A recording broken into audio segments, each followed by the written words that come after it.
Was poppin', was poppin', was poppin'. You know the vibes. Was poppin', was poppin', was poppin'. This is Nicky and welcome to Content Corner Livey. First and foremost, let's get this right. You feel me? Do me a favor, just hit like, okay? Make sure YouTube knows, hey, we're live or you're watching this replay. Hey, Nikki's doing her thing. Hit that like. That's first thing. First off top, right? Today, we are going to be trying out to create apps with AI, okay? This no-code vibe coding situation. I've been hearing a lot about it. I got a subscription, so you didn't have to. You feel me? Got one, so you didn't have to. And we're going to test it out. We're going to get from the actual people, you guys, chat, okay? Some ideas. We're going to see if it actually works. We're going to react to some videos. We're going to try some new things. This is just going to be a vibe. This is going to be absolutely a vibe. But first and foremost, you see the hat. For my Puerto Ricans, you already know the weekend in New York. It's the Puerto Rican Day Parade. I wish I could be there. I wish I could be there. So that's the only reason why I'm not wearing the Lions hat like I normally do. Last week, I wore a New York hat because the Knicks just wanted to represent New York. But yeah, being a Knicks fan is draining, okay? Congratulations to the Pacers, but being a Knicks fan is draining, all right? But I gotta wear I gotta wear this one today. First and foremost, 1 to 10, how are we feeling in the chat? Let's get the chat live. Let me say hi to the people. Chat looks good on the side. Oh, check this out. You may see the Poppy situation. We are, listen, officially, hold on. Officially, the brand ambassador of Poppy AI, okay? Let's clap this up, okay? They saw, hey, Nicky, you talking a lot about us. We got to do something together. So, I probably am one of the main people that talk about Poppy AI and use it in a really, like, logical way. You know what I mean? So, shout out to Poppy AI. They make this stream happen and all of that great stuff. So, another side note. Who's looking at the side of the side of the chat? You feel me? We got a leaderboard situation, okay? We got a leaderboard. Hold on. Let me see if I can pull it up on the live. Let me see if I can pull it up. Hold up. How do I get my phone up here? How do I get my phone? Hold up. Oh, I could do it on the side because I wanted to show something. We have a community leaderboard in the chat. So now, blow up the chat. I know from engagement and super chats, you could get up there in the leaderboard, okay? So Mel's first, Global Love Living is second so far, and Jason, I think that's Jason Customs, is number 3. So we got a few people. We got a few people on the board. Let's see who's going to. We'll find something fun to do. You feel me? We'll find something fun. Whoever's going to be number 1 of the day, we'll figure it out, right? But let me show. Yeah. You see it? It's a leaderboard. Say what? Yeah, that's new. Oh, yeah. Hold on. I think I get some like live stream perks lately. We've been killing it on this channel because of y'all. We've been killing it. So I get some testing features. So I guess one of the testing features is this leaderboard situation. So let's have fun. Let's see what it does. Let's see how we could battle this out. Because I'm not really sure. All I know is based off engagement and super chat. That's all. That's the only thing I know. So we got to figure this out together. Okay, we got to figure this out together. But let me shout out. Lydia's in the building. What's up? I see you. Candace is in the building. Connie's in the building. Connie's in the building. Y'all remember. Hold on. Everybody blow up the chat for Connie because I'm trying to get her to be Nicky's creative manager because y'all know I'm good with the creative side, the business side. Y'all know we've been together on these lives, okay? Tell her, hey, we need you. Put W for we need you, okay? Get Connie to see the vision. Get Connie to see whose stream is looking like this? Whose stream looking like this? I'm just saying. Whose stream's looking like this? I'm just saying. Australia's in the building. Come on. Shout out to Poppy AI for sure. Connie's in the building. What else we got? Matt's in the building. What's up, Matt? Shout out to Matt. I see you. You see the W's. You see the W's coming through. Connie, just whenever I need to have like a welcome to death row situation. You feel me? We need you, Connie. We need you. All right. So how do I set this up? Let me set up this situation that really got me thinking about expanding like our AI thought process, right? Hold on. What is it? You mean to tell me I finally made it on an actual live with Nicky? While it's live, I usually catch you on the next day. Come on! Hey, and if this is your first live, say, hey, Nicky, it's my first, I'm new. This is my first live, I'm new, okay? Let me know. Let me find this video I want to show y'all that got me thinking about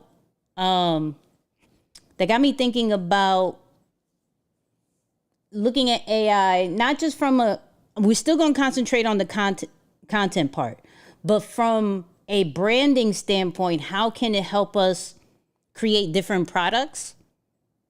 And one of the things that popped in my head was these apps, right? So I want to see how easy it is to use one of these the no code features, right? We got a super chat coming in early. I see you. You know what I mean? You know what I mean? He's like, I see the, oh yeah. We got the counter. We 32,772. You feel me? New. Okay. I love that. So let me show y'all this video real quick. Hopefully they don't flag me, but if they flag me, hey, this is why I hope you guys are hitting that super chat. Okay? Hitting that super chat. So let me see if I can pull up. Let's do our normal. Let's do our normal live situation. Hold on. Content corner livey. You know I gotta do this. All right, so let me hold up. Let's do it this way. Let me get this right. Where's the volume on this joint? Hold up. So y'all know I love Stephen Bartlett, right? Y'all know that. So if you have a 9-to-5, type me. Okay? If you have a 9-to-5, type me. Fair use. Listen, you know how sensitive I am right now. So check this out real quick. CEOs are currently sending to their companies. Let me explain. I have a memo here from Shopify. The CEO of Shopify sent this to his team, telling all of his staff that using AI effectively is now a fundamental expectation of everyone at the company. And he now says that they're actually going to measure all of their staff based on how much they're using AI. Before any team asks for extra people or budget, that team must prove that AI can't do the work. Let's take a look at this next memo. Side note, because I gotta stop it. Type in 1 if you have been seriously using AI in your job, okay? Especially my 9-to-5 people. If you've been seriously using AI with your job. Type 2 if you need to get better with it, okay? Which is even more interesting if you ask me. Okay, so this leaked memo is from the CEO of Fiverr. He says, I've always believed in radical candor and despised those who sugarcoat reality to avoid stating the unpleasant truth. AI is coming for your jobs. Heck, it's coming for my job too. This is a wake-up call. Sheesh. That's deep. Hold on. That's deep. Are we all doomed? Not all of us. But those who will not wake up and understand the new reality fast are unfortunately doomed. Wow. CEOs are currently sending to their... Hold on. Whoo. Oh, wait, first of all, you're not going to speed past that like you didn't just say what you just said. Okay. So, and shout out to everybody who's active in the chat. I'm using AI right this second. Like I'm using it right now. Okay, right now.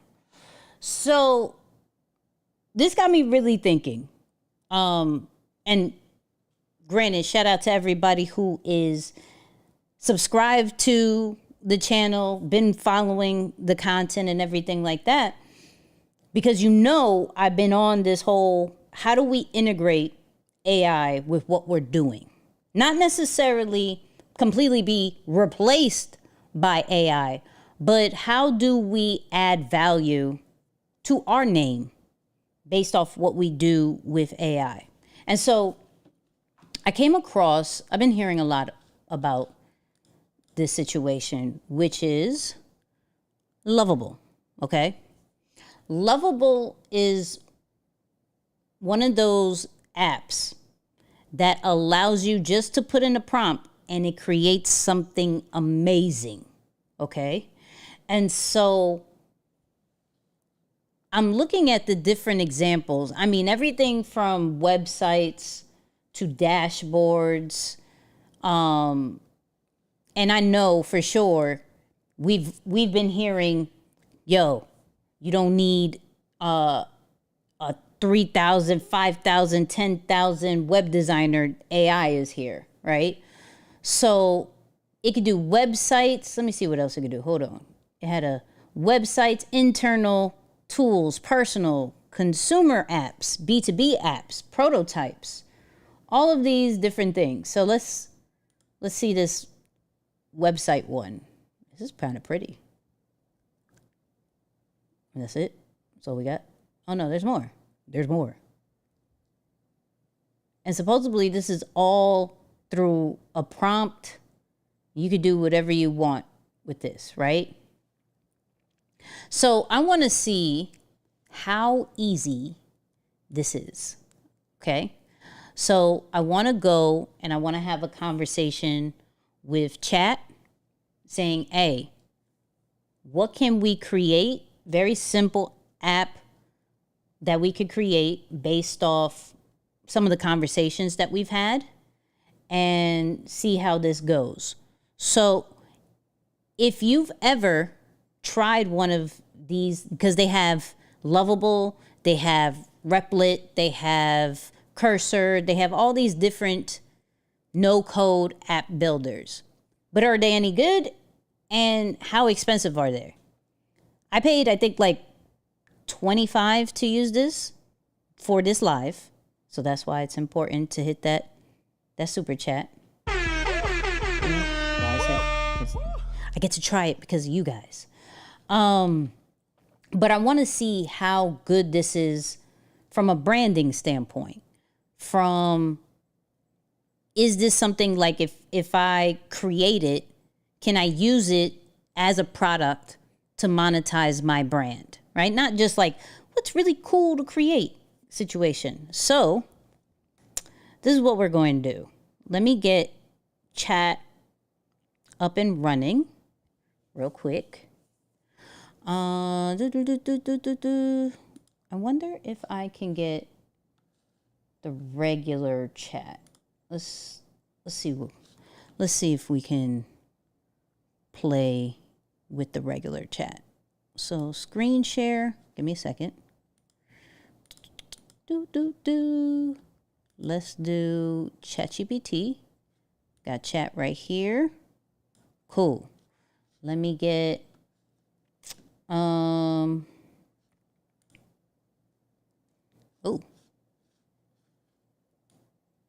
get you over here. What's poppin', chat? How you feeling? I can't complain. Hold on. Let me move you over. No, we can move you over here. I'm cool with that. How you feeling?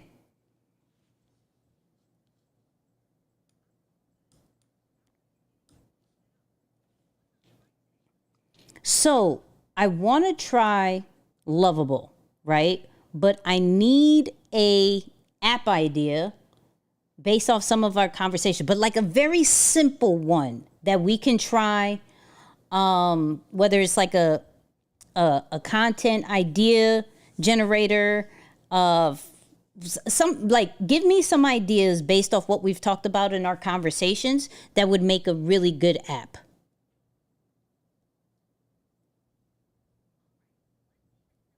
Hold on, real quick. I need the accent. It's the Puerto Rican Day Parade weekend, so I need our accent.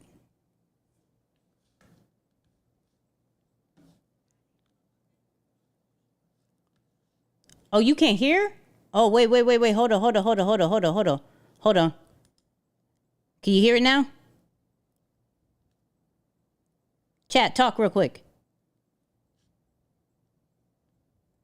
Yeah, I can hear you perfectly now. All good on my end. Okay, cool. Now go back to your Puerto Rican accent. Perfecto. Entonces, como te decía, podemos pensar en una app. Wait. I didn't say go full blown Spanish now. Come on. I I said go for both Spanish. Okay? Got it. Keeping it in English with the Puerto Rican vibe. So, let's think of a simple app. Maybe a quick content idea generator that gives you daily prompts based on your creative mode. Something that's easy to use and keeps you inspired, you know? Okay, cool. I like that. Let's talk that out so we can get the prompt and give it to Lovable. Dale, vamos a darle. La idea puede ser una app que ayude a los creadores Hold a on. encontrar. You going full blown Spanish mode. I need you like not speaking Spanish, but giving me the Puerto Rican vibes. What are we doing? Got it. My bad. We'll keep it in English with that Puerto Rican flair. So, let's flesh out the idea. An app that helps creators find their creative mode by taking a short quiz. Once they know their mode, the app gives them daily content prompts and ideas tailored to their style. They can journal their thoughts, text, photo, or audio, and the app will analyze and suggest next steps. Simple, engaging, and keeps them in their creative flow. How's that sound? I like that. And then when they have the idea, can we track when they post? Like they get the idea, they create it, and then they hit post. And so now we're tracking how consistent they are. Is that cool? Absolutely. We can integrate a feature that tracks their posting consistency once they hit that post button. It can show them streaks, give them little badges for consistency, and even send reminders to keep them on track. It's all about making sure they build those creative habits and see their progress over time. All right. Let's get into it. What do we have to do to, like, what is the prompt that I got to give Lovable to do this? All right, let's craft a solid prompt. Something like, develop an app that helps creators identify their creative mode through a quick quiz. Once identified, the app provides daily content prompts and journaling options, text, photo, audio. The app analyzes journal entries to suggest content ideas and next steps. It also tracks when users post their content, rewarding consistency with badges and progress tracking. The design should be user-friendly and engaging for consistent use. That should give them a clear direction to start building the app concept. Okay, cool. So Awesome. let me get her off, right? So this is what we're gonna do. Let me do something real quick. So that was ChatGPT that we had a conversation with, right? So we were brainstorming the idea. So it said, for those people who are like, we're going to figure out how we naturally create, and based off how we naturally create, right, then it will suggest different content ideas, right? So let me do this real quick because I want to get into the writing side of it too. So let me go here. Boop. All right. So this is the conversation we just had, right? So it says, develop an app that helps creator identify their creative mode with a quick quiz. Once they identify, the app provides the daily content prompts and journal. Let's just put this in. Actually, I want to get a little bit specific on the actual quiz. Can we get specific with the quiz based on the creative mode?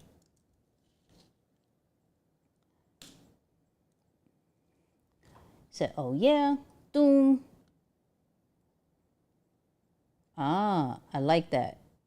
So what it's going to do, we're going to create an app that's going to ask you these 8 questions first. When it figures it out, it's going to figure out the natural way you create and then it's going to go into giving you content ideas. So let's see. So let's put it all together for a lovable prompt. Boom. So it can start making it. I want a quiz. Now that it generated, no. Add the quiz and the content ideas output once you get the results for the quiz. Boom. All right. So I'm going to put this all in Lovable, right? Because one thing I do know about AI is that you want to be as descriptive as you can. Don't go, I just want a content idea app, right? It'll go very basic. So one thing that I'm doing is going into ChatGPT, having it ask me all the questions, seeing what it's missing, and then I'm going to put it into this app and see what it could create, okay? So let's copy this. Let me put this here. Let me take this out.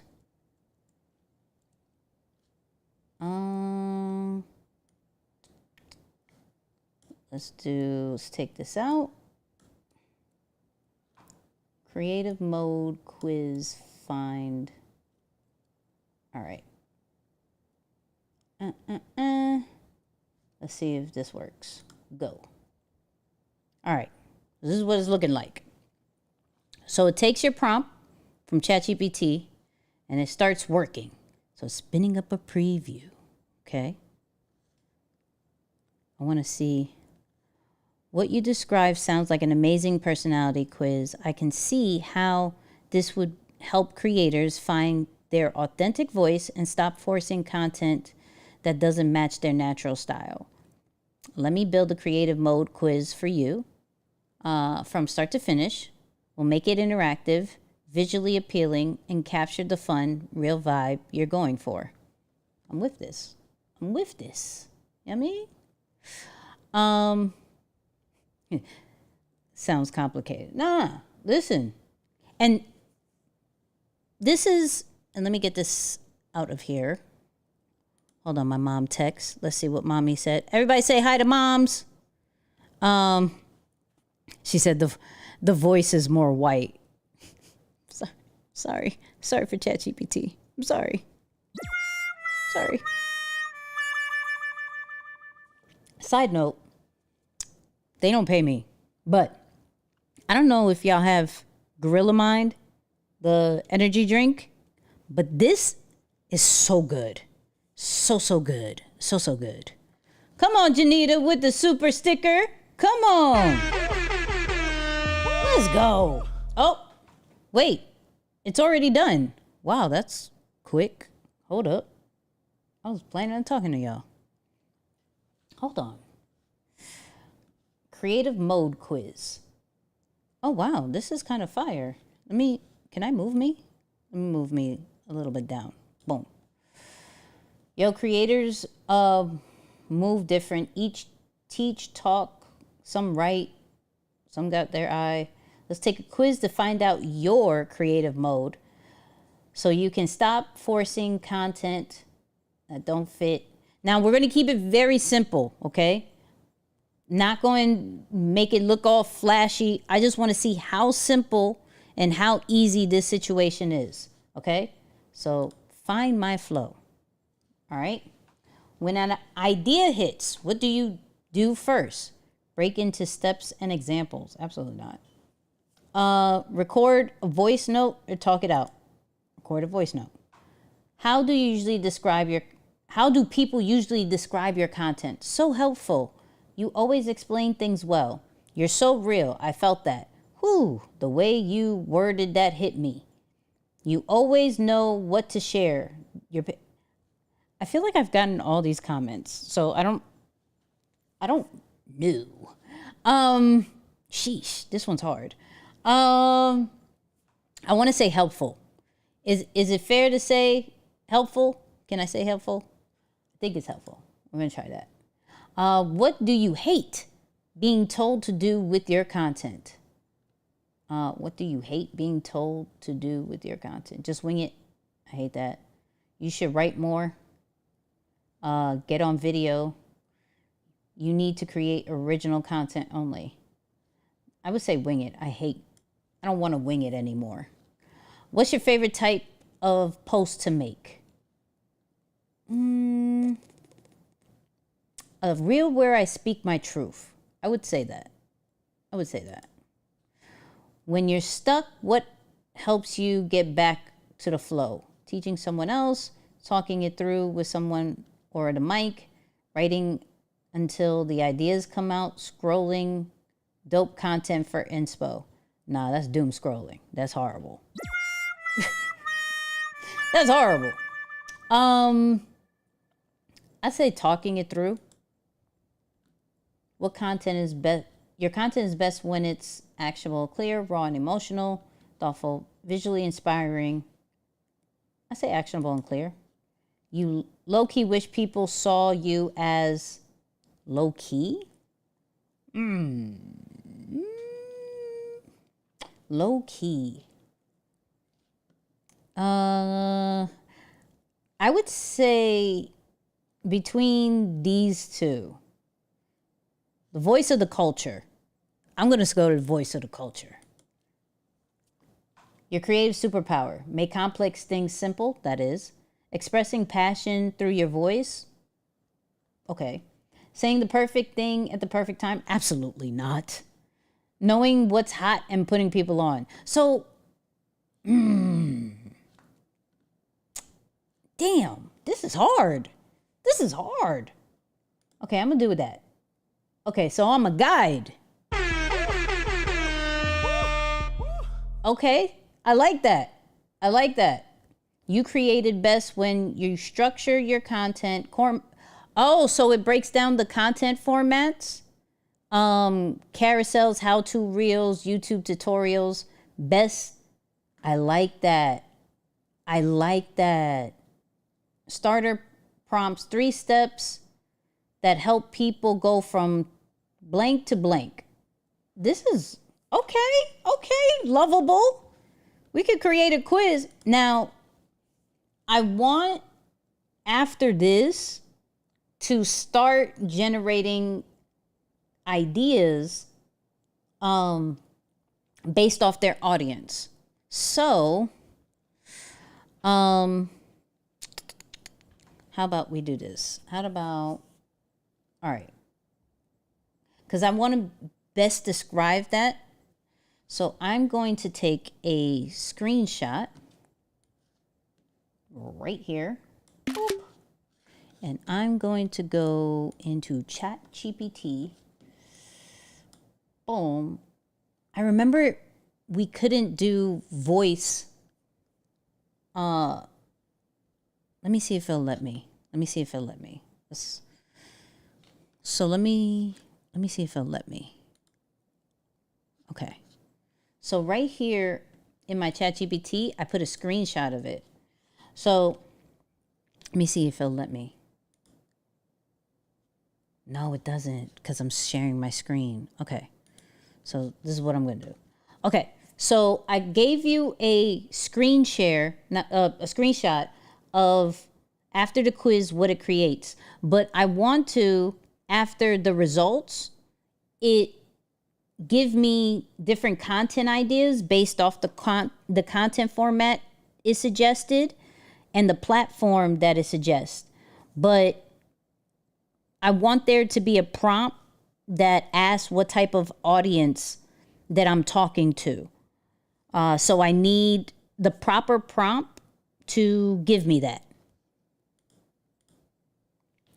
So, hold on. I said that. Give me a second.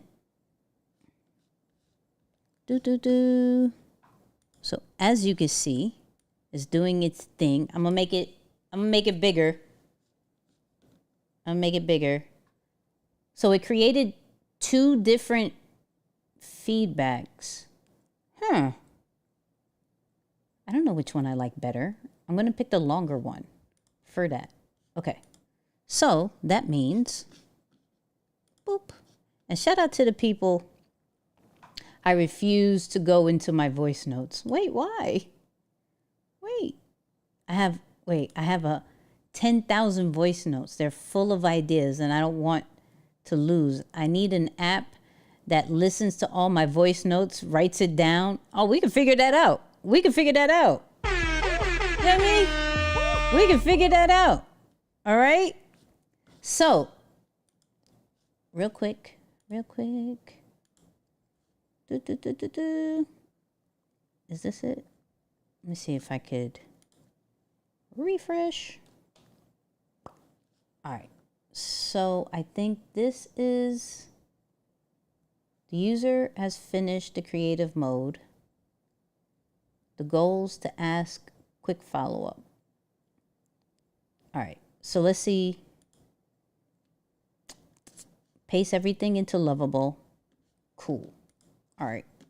So now we're going to take that prompt and I'm going to put that here. Boop. See what it does.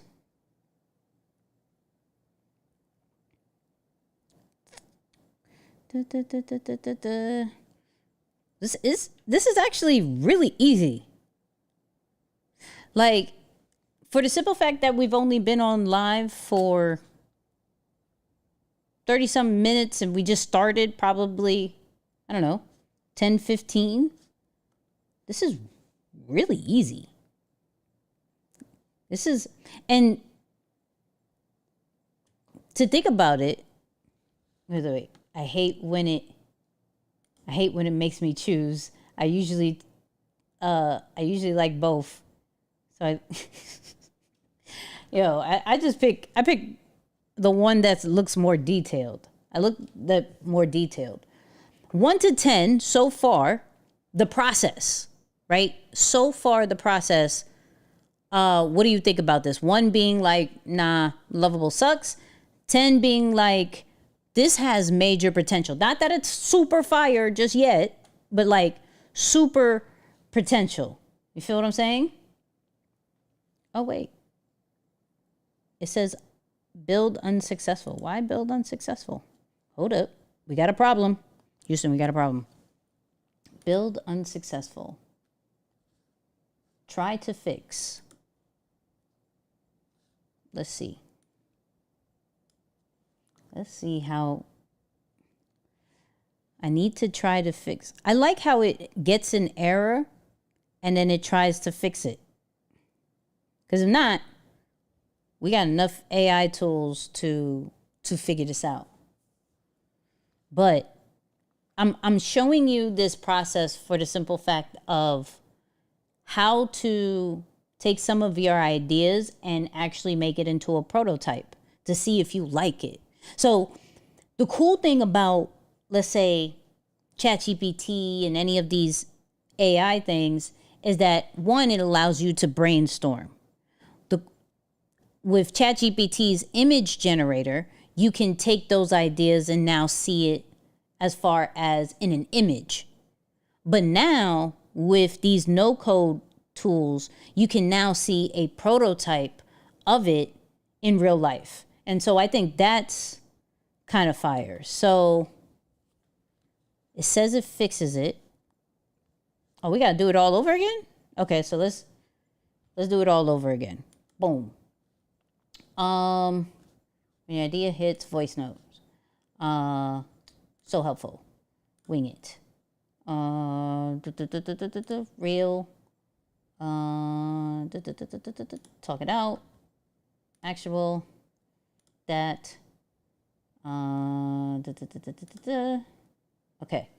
So now it's like get my content ideas. Ooh, okay. Who are you who's the squad you're serving? Okay, so we'll do get as descriptive as I can. 25 to 55. Introverted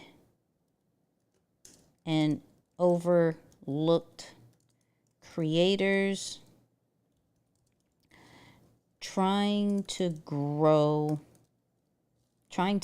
build a global brand and have a impactful, oops, I can't spell, digital presence. I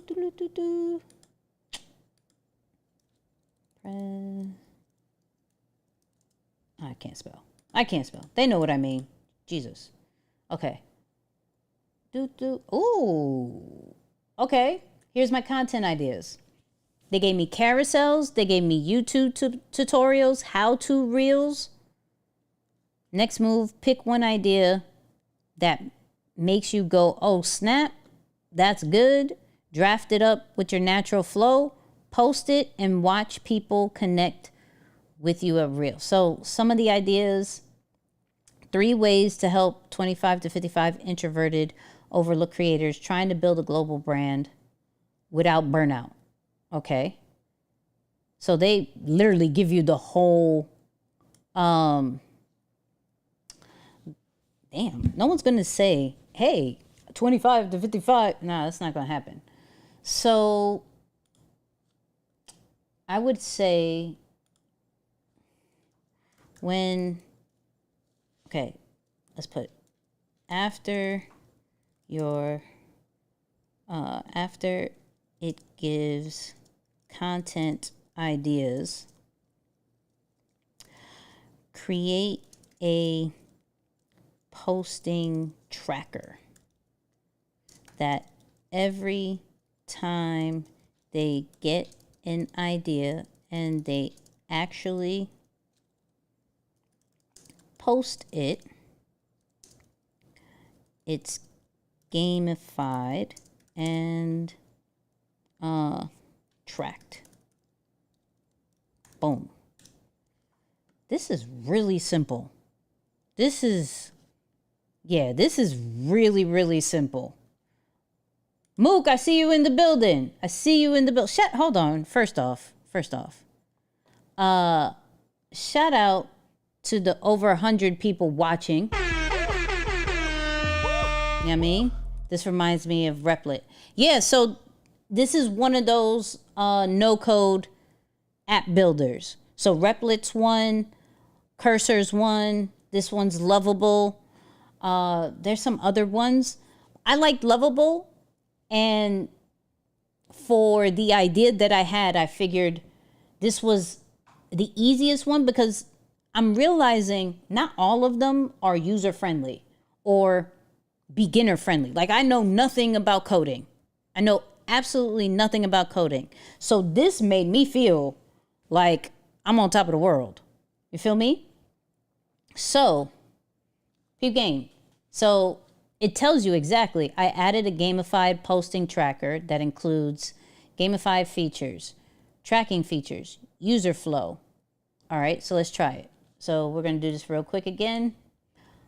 Voice, helpful, wing it, truth, mic, actionable, voice, things. Okay, get that. I'm just going to put introverted, can't even spell, of course, introverted and overlooked creators trying to build a global brand. Yummy. Boom, bam, thank you, ma'am. Okay, so it gives me different content ideas. I like it. Track my post. So how do you do it? Track, okay. Mark the idea. Go back. It doesn't allow, okay. I need a button to press to trigger that I posted so it can get tracked. The fact that I could just be that simple of like, hey, you missed something, and it creates it. Yeah, I like this one. I like this one. You know what I mean? I'm in the middle of creating an app to order one of my leather products. Ooh, vibe coding, let's go. I am loving it here right now. Thank you, Miss Saunders. Hey, come on, gave me my last name. Jesus, I'm Nicky. Hello. Hello. All right, so it said, now you can click track my post and it will properly, okay, let's try. Track my post. Do we have to try it over?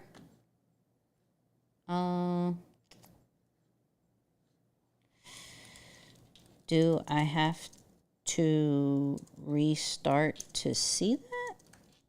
What are we doing? What are we doing? Go to, no, you don't need to restart. The changes I made are live now. Ooh, I love how it talks to me. Go to the content ideas page, click track post, and it will take you to, now you'll see mark as posted. Okay. Mark as posted. Yeah, but you can't. I see mark ideas as posted, but it's not clickable.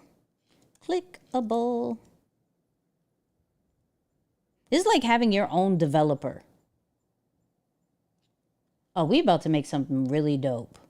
Maybe not on this live because this is just going to be testing, but we about to make something really dope if this is that simple. I didn't know it was that simple. Did y'all know it was that simple? Nicky's streams are always fire. Listen, I'm trying over here. Trying.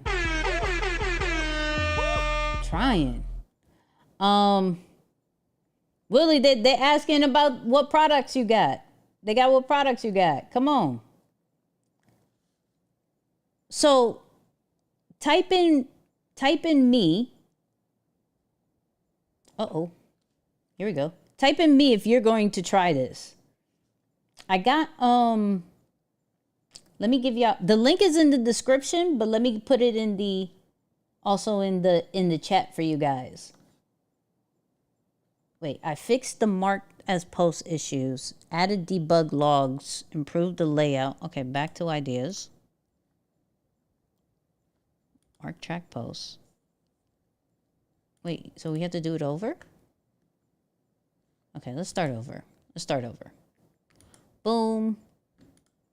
I could do this so quickly now.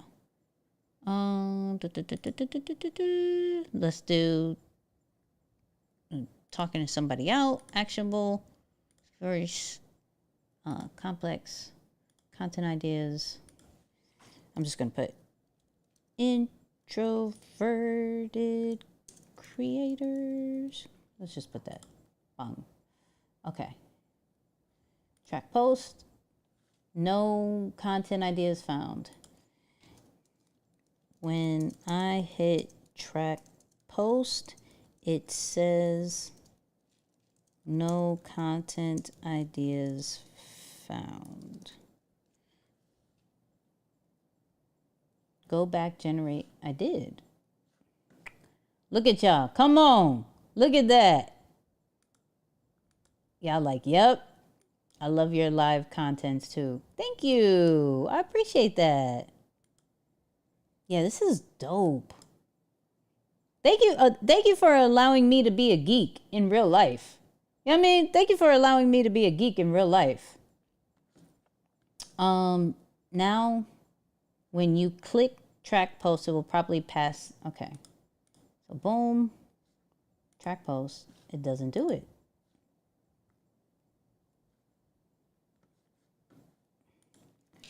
All right, let's restart it. This is going to make me really make this quiz in real life. I'm just going to let y'all know. So if you see a quiz like this to figure out how you naturally create, you saw where it came from. You saw where it came from, okay? Wing it, real, bang, bang, bang, bang, content ideas. Oh my God. I need to just copy this part. Introverted creators. I'm just going to put this. No. No. Copy. There we go. All right. Track post. Nope. Okay. Still doesn't work. Is there a way to click the actual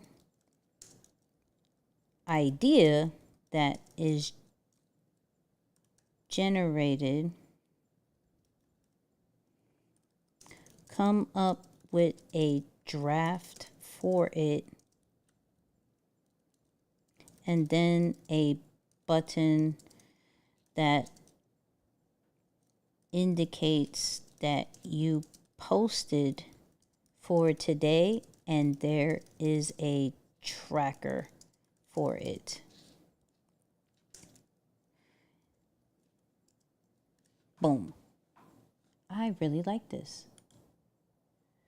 Hold on. You can click the blue box to the left to see the latest. Click the blue box. Did I miss something? What blue box?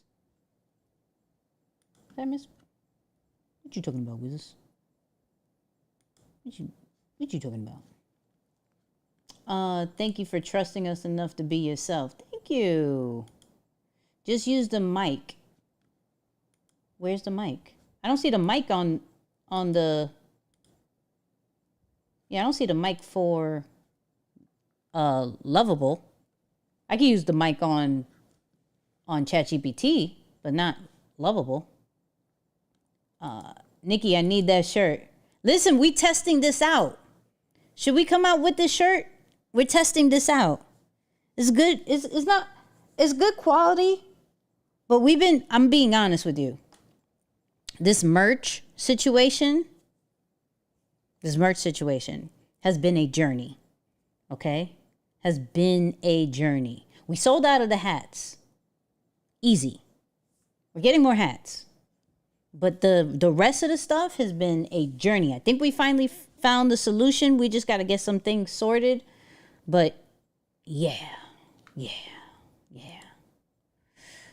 Hold on. Willie's giving some really dope stuff. He said 50% of the proceeds of my sales go towards donations for veteran homelessness. Really? Willie, drop the link. I would love to support that. Real talk.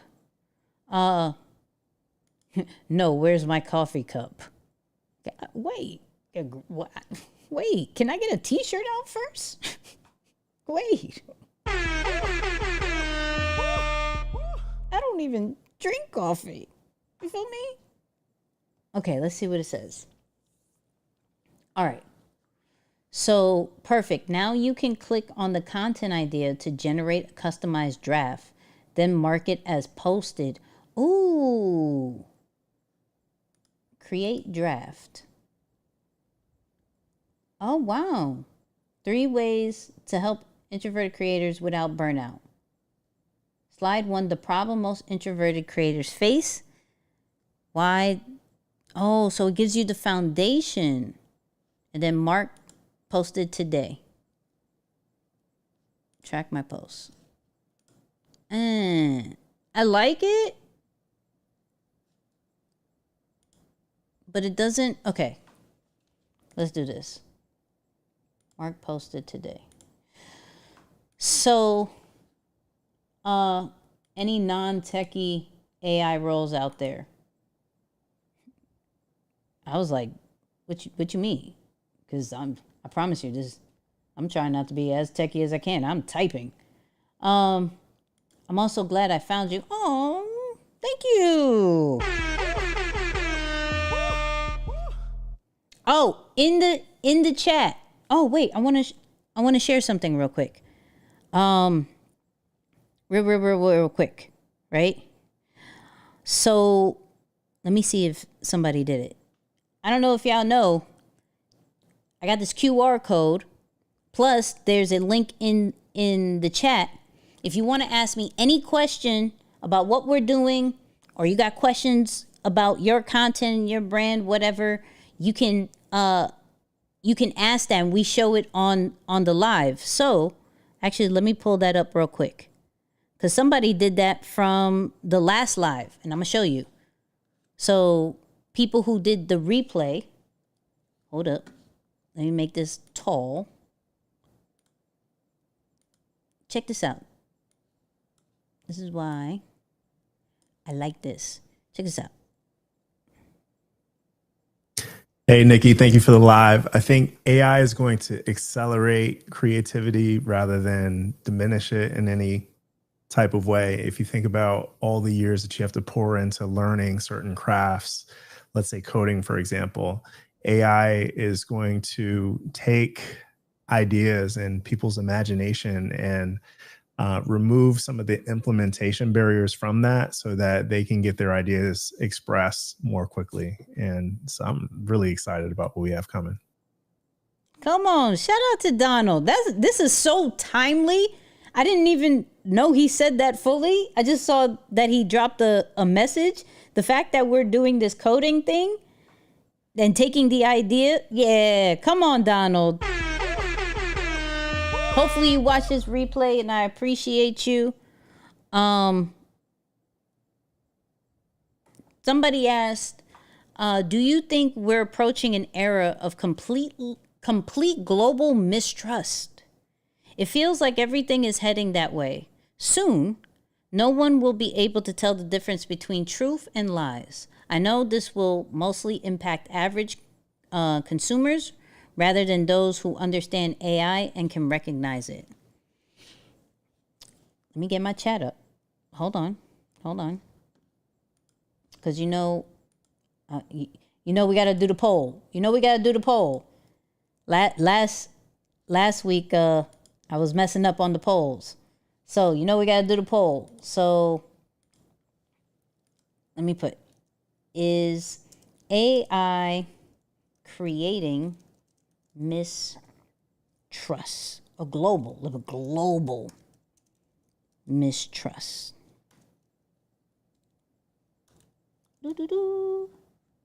Boom. You should see a poll in a little bit. Okay. So, can this QR code be used in a live stream scenario? This is a live stream scenario. What you mean? What you mean, Willis? What you mean? So, okay. Poll is up. Do you think that we're reaching an era of global mistrust? Now, honest answer, right? Honest answer. Let me go to this one real quick.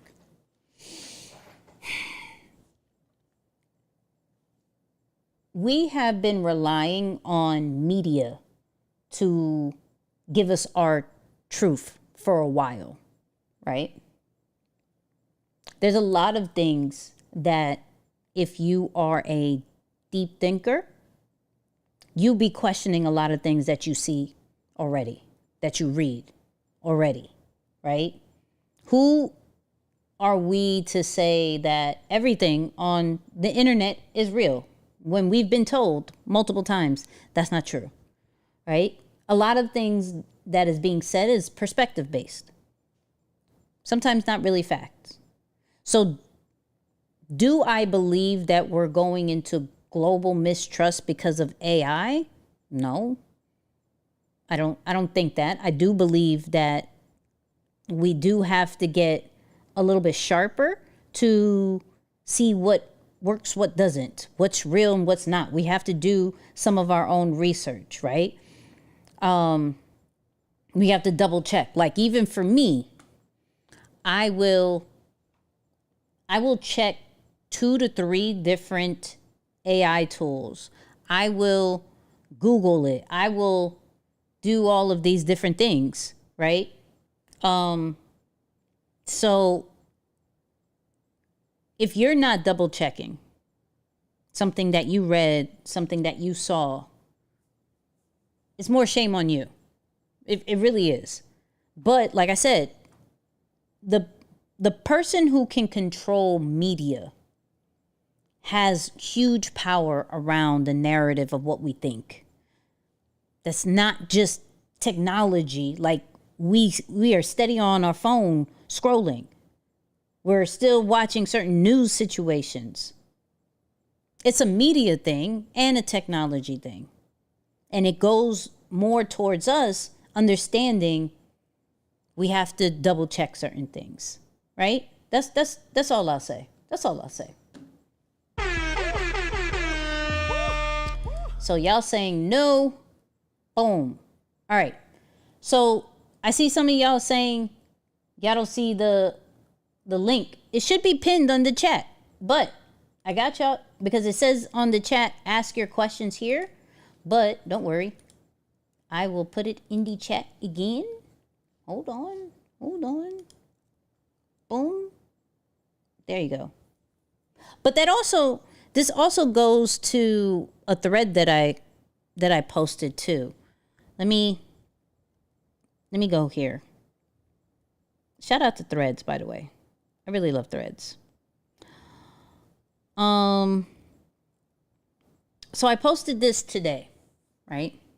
I did a bit of a long thread, pretty much going towards the fact of a lot of people are copying and pasting what ChatGPT says. If you do, type me. There's no right or wrong answer, right? This is why we're here. We're here to kind of just educate ourselves and have a really honest conversation.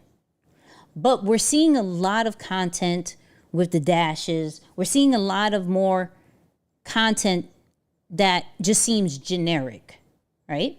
Regardless of how you may train your AI, you're still going to hit somewhat of a generic standpoint.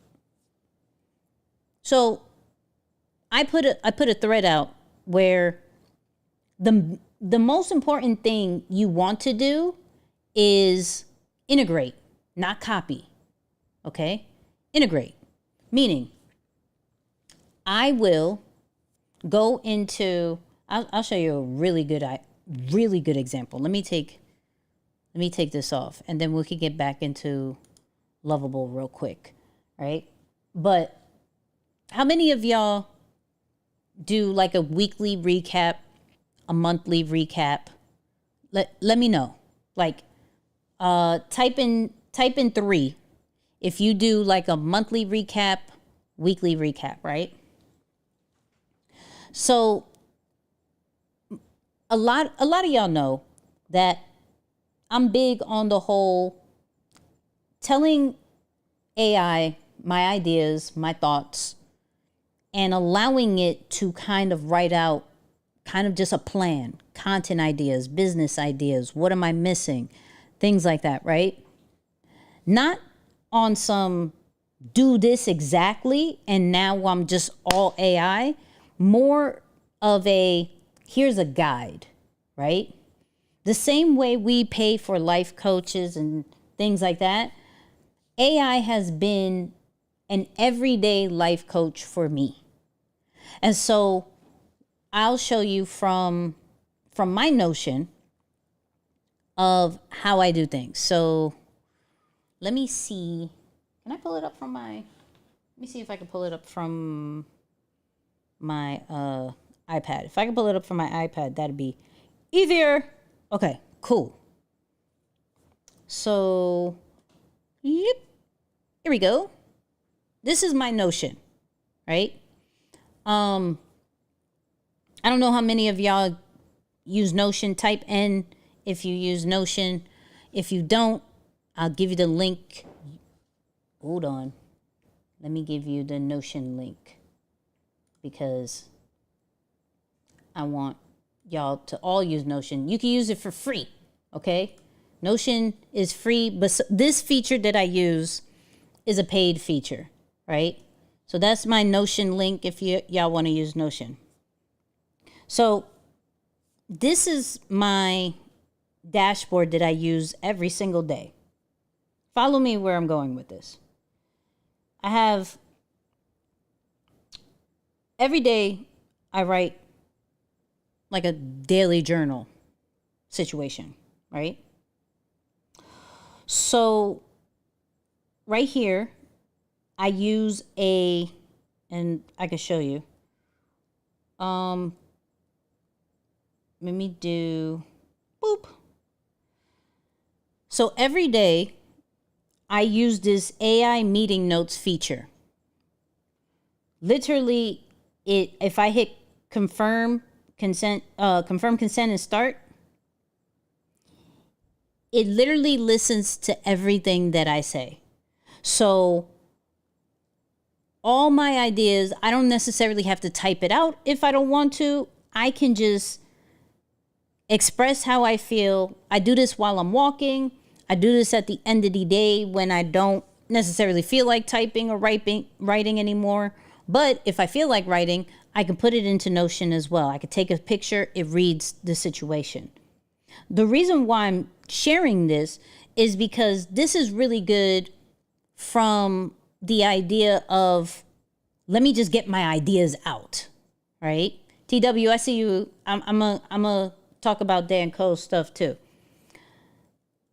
And having a central location, you could, now granted, you could do this in ChatGPT and everything, but I want to show you my weekly and monthly process, right?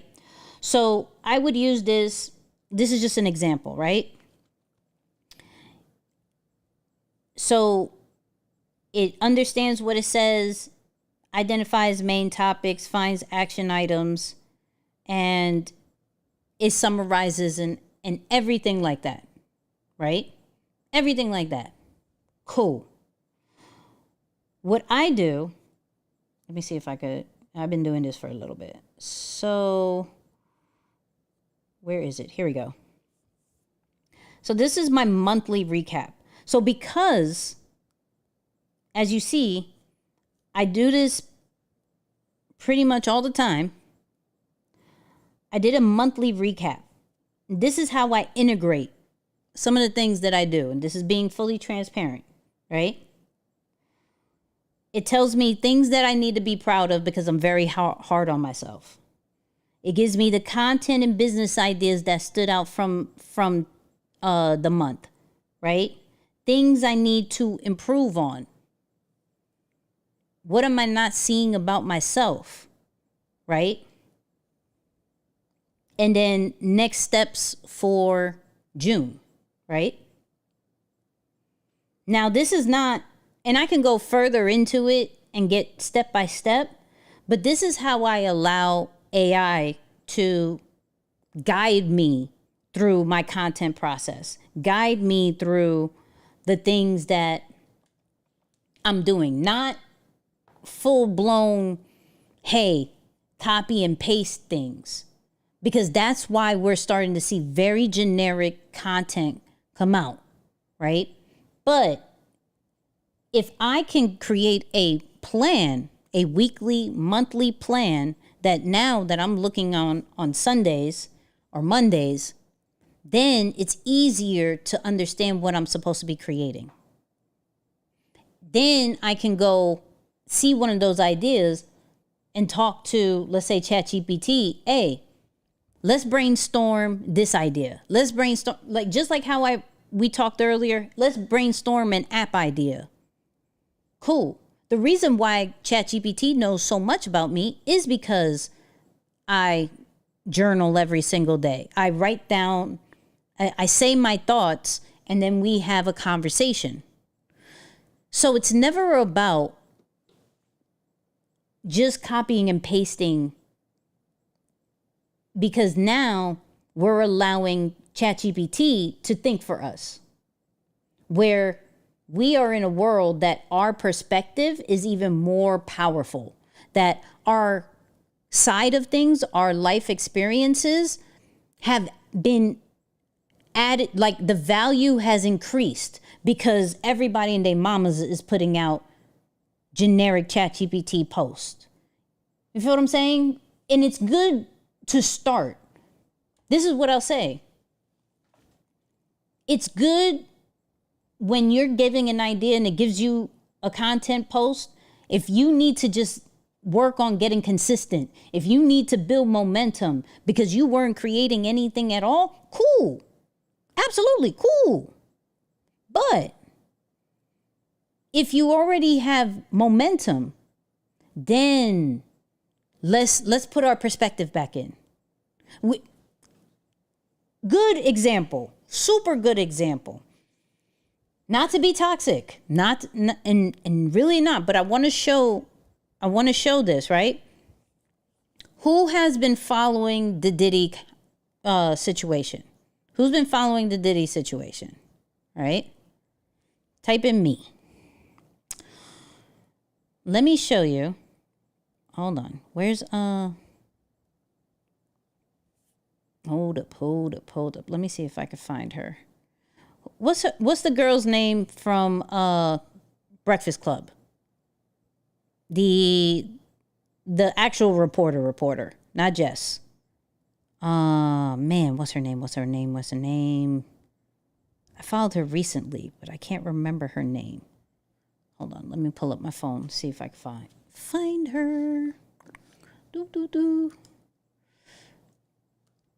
All right, let's see. I think I followed her recently. Did I? I think it's, man, what's her name? What is her name? Oh, Lord. Okay, there you go. Boom. Thank you, T-Dub. I see you. T-Dub coming through. There we go. Okay. So, check this out. On the Rosa, and you see where we are. We are here at the courthouse. We just wrapped another day of testimony in the trial of Sean Combs. Mia, former personal assistant of Sean Combs. Brian Steele today, he had Mia on the stand. Mia is the personal assistant who alleges that she was raped by Diddy 3 times. Brian Steele just start going in because you were lying, because this didn't happen. The government is objecting everything. They didn't have a sidebar. They didn't have so many sidebars in today's cross-examination. It ain't funny. But when they come back from the sidebar, the judge is like, look, he's talking to Brian Steele. He's like, listen, you keep asking questions that we are like, it's objected. And then once it's objected, you still continue to ask the question. So I'm starting to think that you're doing that just. Okay. So I'm not showing to cover, let's say, Diddy, but I want to show a perspective because there's so many different news outlets and things like that, but a lot of people go to her for her perspective. To get your question in, which is not fair because the jury shouldn't hear the question if it's objected. So I'm like, okay, wait, because now at first I'm like, yo, Brian, what are you doing? You messing this up.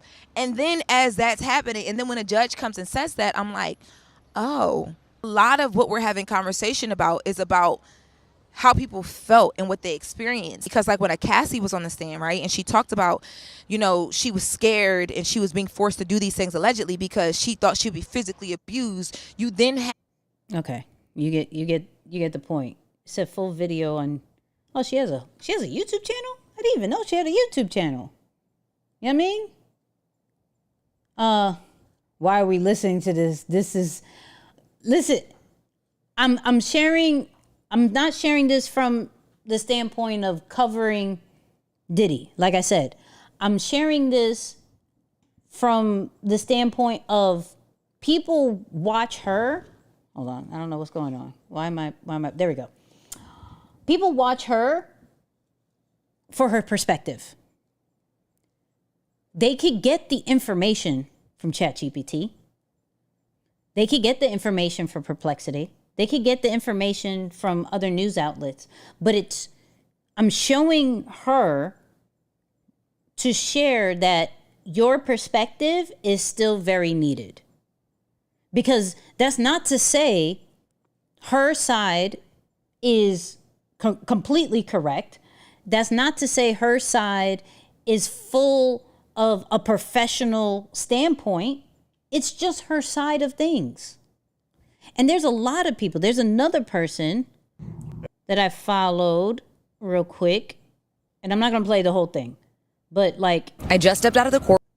You can see another one, and this got 60.6K likes, 3,031 saves. There are several people covering the trial, covering different things in the world. Let's not just pay attention to the Diddy situation, because there's other things that are happening as well. I say that because you have to look at, how am I still adding my voice, my experiences, my thought processes to my content? This is how we stand out. Not, let me just use everything of ChatGPT. Because, and this is why I like what we're doing with Lovable, right? I like that it's an idea that, based off the conversations that we had with ChatGPT, that now I could create something that figures out my natural way of creating and give me different ideas. And all I have to do is tweak it. You feel what I'm saying? Oh, what is Ms. Biz says, ChatGPT will get you a logical side of Diddy trial. Exactly. And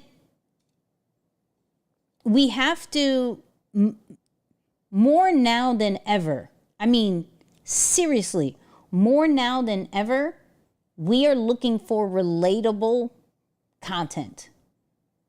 Whether it's relatable experiences, perspectives, we're looking for relatable content, not whatever we may see with AI. Now, from a creative side, right?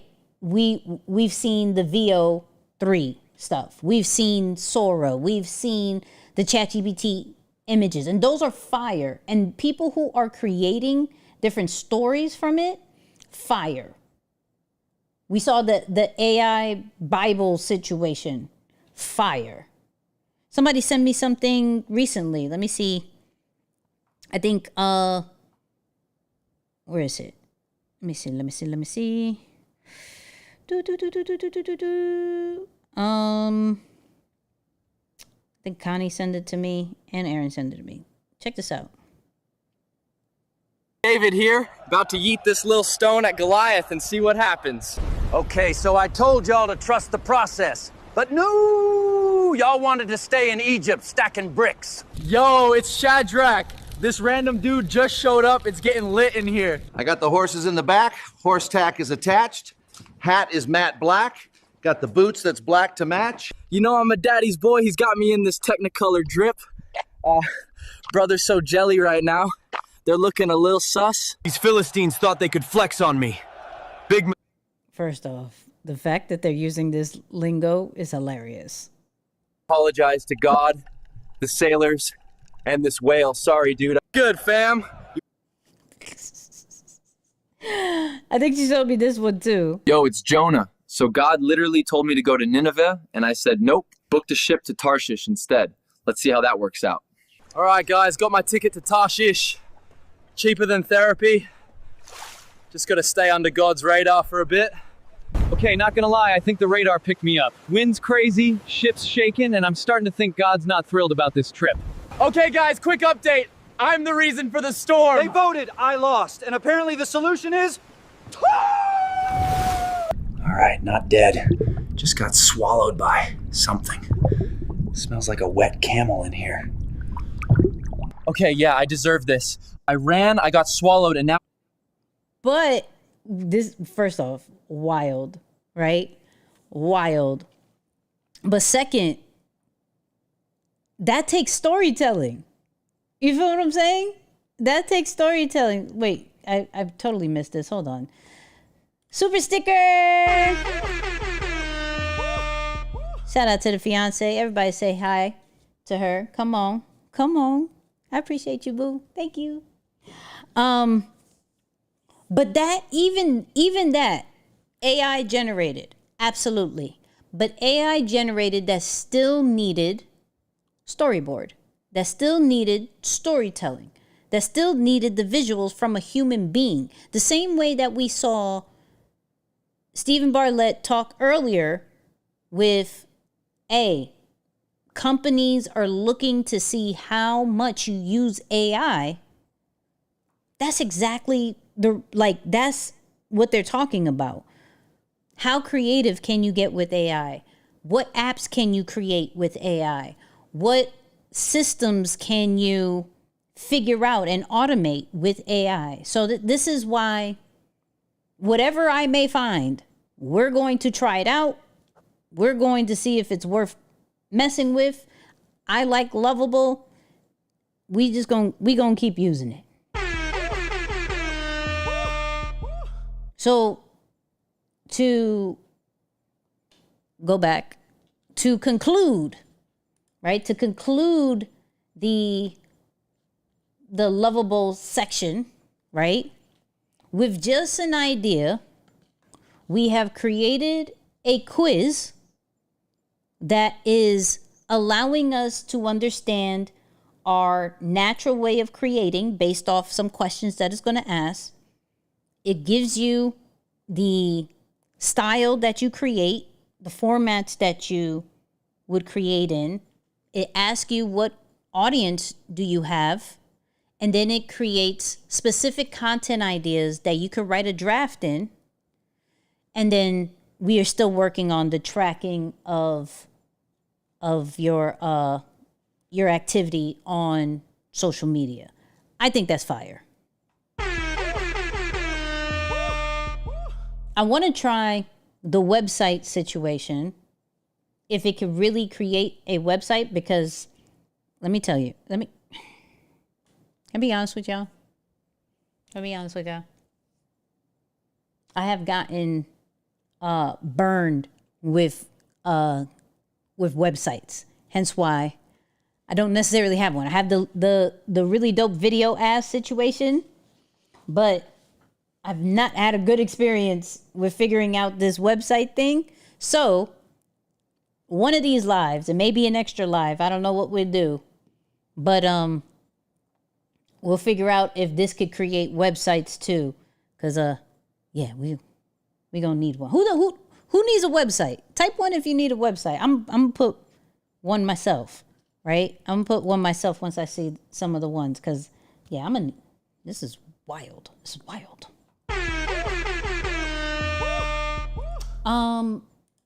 I saw something that I wanted us to go over to. And shout out, hold on. I didn't give y'all the link to Lovable. Let me give y'all the link to Lovable. Ooh, wait. Hold on. I thought I had it. I think I have it. There it is. Boop. Copy. Boom. Bang. All right. I put the link to Lovable. You could try it for free. They do give you free credits. Okay? So whatever idea, drop some ideas that you may have, mind you. And let me go on this little mini rant real quick. Because shout out to those people who are like, if I'm scared to put my ideas out because people are going to like take it. Hold on. We got a major super chat. Shout out for the $10. Come on. Y'all not playing. And I see them leaderboards. Shout out to Tony, who's number 1. I see you. Come on, Tony. She's like, yo, stop playing with me. Stop playing with me. But for those people who are scared to share their ideas, even like in a chat, in your own community, whatever it may be, shout out to Lion's Behavior. We share everything in there with no fear of anybody taking it, because we've all grown confident that no one can create like us. If we think about, and I may have to pull out the iPad for this one. If we think about how we stand out, right? Goes back to the conversation we were having. We have unique thought processes and perspectives that the way that the idea came into our head, no one can do it. So can other people have the same idea as you? Yeah. But the level of execution and the way that you're going to do it is going to be absolutely different. So even if you was to put the idea there and someone gets inspired and tries to do it, that's cool. But there's no one who could do it like you. So just that part. That part. You feel me? Wait, I didn't even read what you said. Nicky, quick throwback. You did an amazing on that podcast with Sean from Think Media. I love what you said about making videos in different languages. That's such a smart idea. Listen, hold on. And YouTube makes it very easy now. Let me show you that. Hold on. YouTube makes it very easy for that. I think once you reach a certain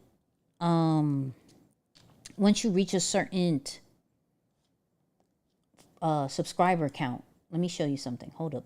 Let me go into my. Y'all know I'm super transparent. Super transparent. Shout out to those people who watched last Friday's video, the one to stop editing videos yourself. If you did, type 1. Put P for promise if you haven't and you promise to watch it after this. Okay? So, I don't know if y'all know this, but YouTube is now slowly but surely giving this to all creators, where you're able to auto-dub your channel, your videos, to different languages. So, for example, my last video has 10 different languages. Okay? Ooh, hold on. We got another super chat. Shout out to Tony. Come on. So if I was to go to my, and y'all could try this on your own. You can try this on your own. If I go to my last video, right? Which, like I said, run this up. Okay, run this up. I used AI to edit. Okay, I shouldn't get a copyright on my own situation. But if you go to settings, you're going to see audio track. And so now my video is in French, German, Hindi, Indonesian, Italian, Japanese, Portuguese, and Spanish. So let's try Spanish. La guía editó un video de un cliente, 2 millones de visitas y 2 horas ahorradas. Sí, claro que sí. En este video, voy a mostrarte qué herramientas de guía pueden editar todo. Yes, claro que sí. Yes, claro que sí. You know what I mean? Let's hear Japanese. 学習できる AI ツールをご紹介します。特に私が今使ったツールは何時間も時間を節約してくれます。驚くべきことにこれらのツールの名前は聞いたことがある。 First off, that's wild. But if I go into analytics, right? If I go into analytics, let me go into audience. Check this out. Even a small, hold on, let me move me so you can see. even a small amount right here, 0.1, but of like Portuguese and French and Arab, like, what? What? Wait, first of all, you're not gonna speed past that like you didn't just say what you just said. Like,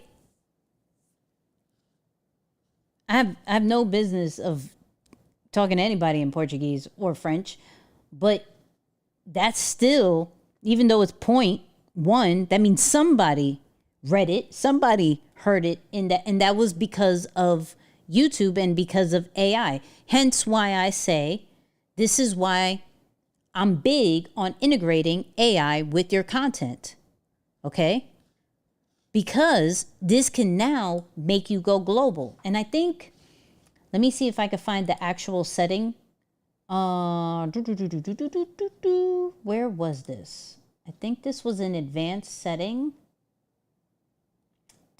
If you have it, I'm trying to, where did I turn this on? Let's see, where did I turn this on? Not that one. That's cool. We're going to find it together because I remember I had to turn something on.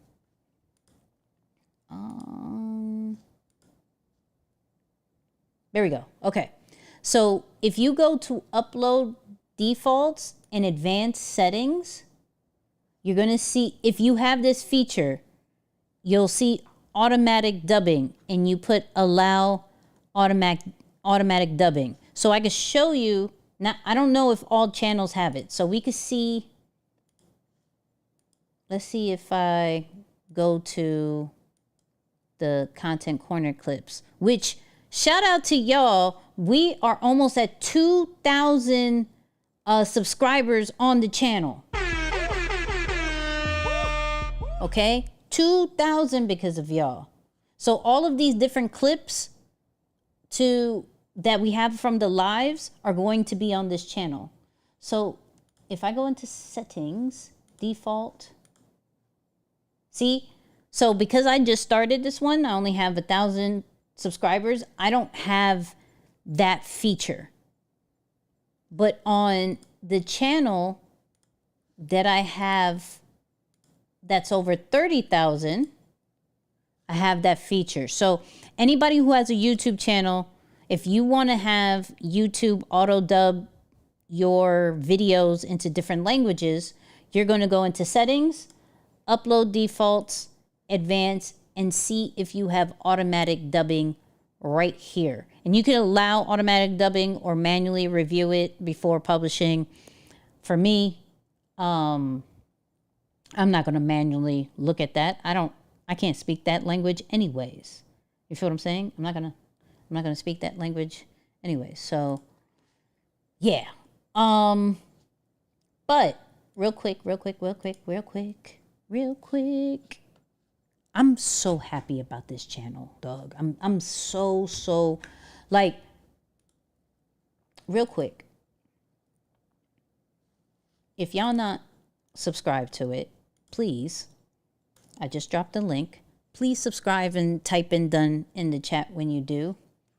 But I think we're figuring out this YouTube thing. Like the last video on a brand new channel, we're only like, what? 1, 2, 3, 4, 5, like 8 videos. Cause I did a live on this one when we were down, short, and these videos, and 4.3K, 20K, 2.9K. The first one had 5K. So we're doing pretty good on this new channel, which is just clips. Now, we could go into a whole situation of why I did this, but when you reach a certain point, and let me look at y'all for this one. Type in me if you have a YouTube channel. Type in 2 if you've been considering having 2 channels. Okay? having 2 channels. So this one, I've been leaving too much content on the table. You know how you hear the whole situation, you leave money on the table? Well, I'm leaving too much content on the table, which then costs money, okay? So for most of you know, we do these lives every Monday, okay? Throw some lions and LBs in the chat because y'all been rocking with me, okay? Y'all been rocking with me. But they're like 3 hours, 4 hours. So I'm looking at this from a different standpoint now of monetization. And now I want everybody, when we're thinking about content, how do we set ourselves up not to get burnt out, but also to make the most as we can? So let me set y'all up. So this is where brand deals come in here, okay? Who wants to get into brand deals? Type M for money, right? Give me the number 5 if you've ever had a brand deal. Okay. So I'm gonna set you up of why I'm doing these two channels the way that I'm doing. So I saw this video that got me thinking. So hold up.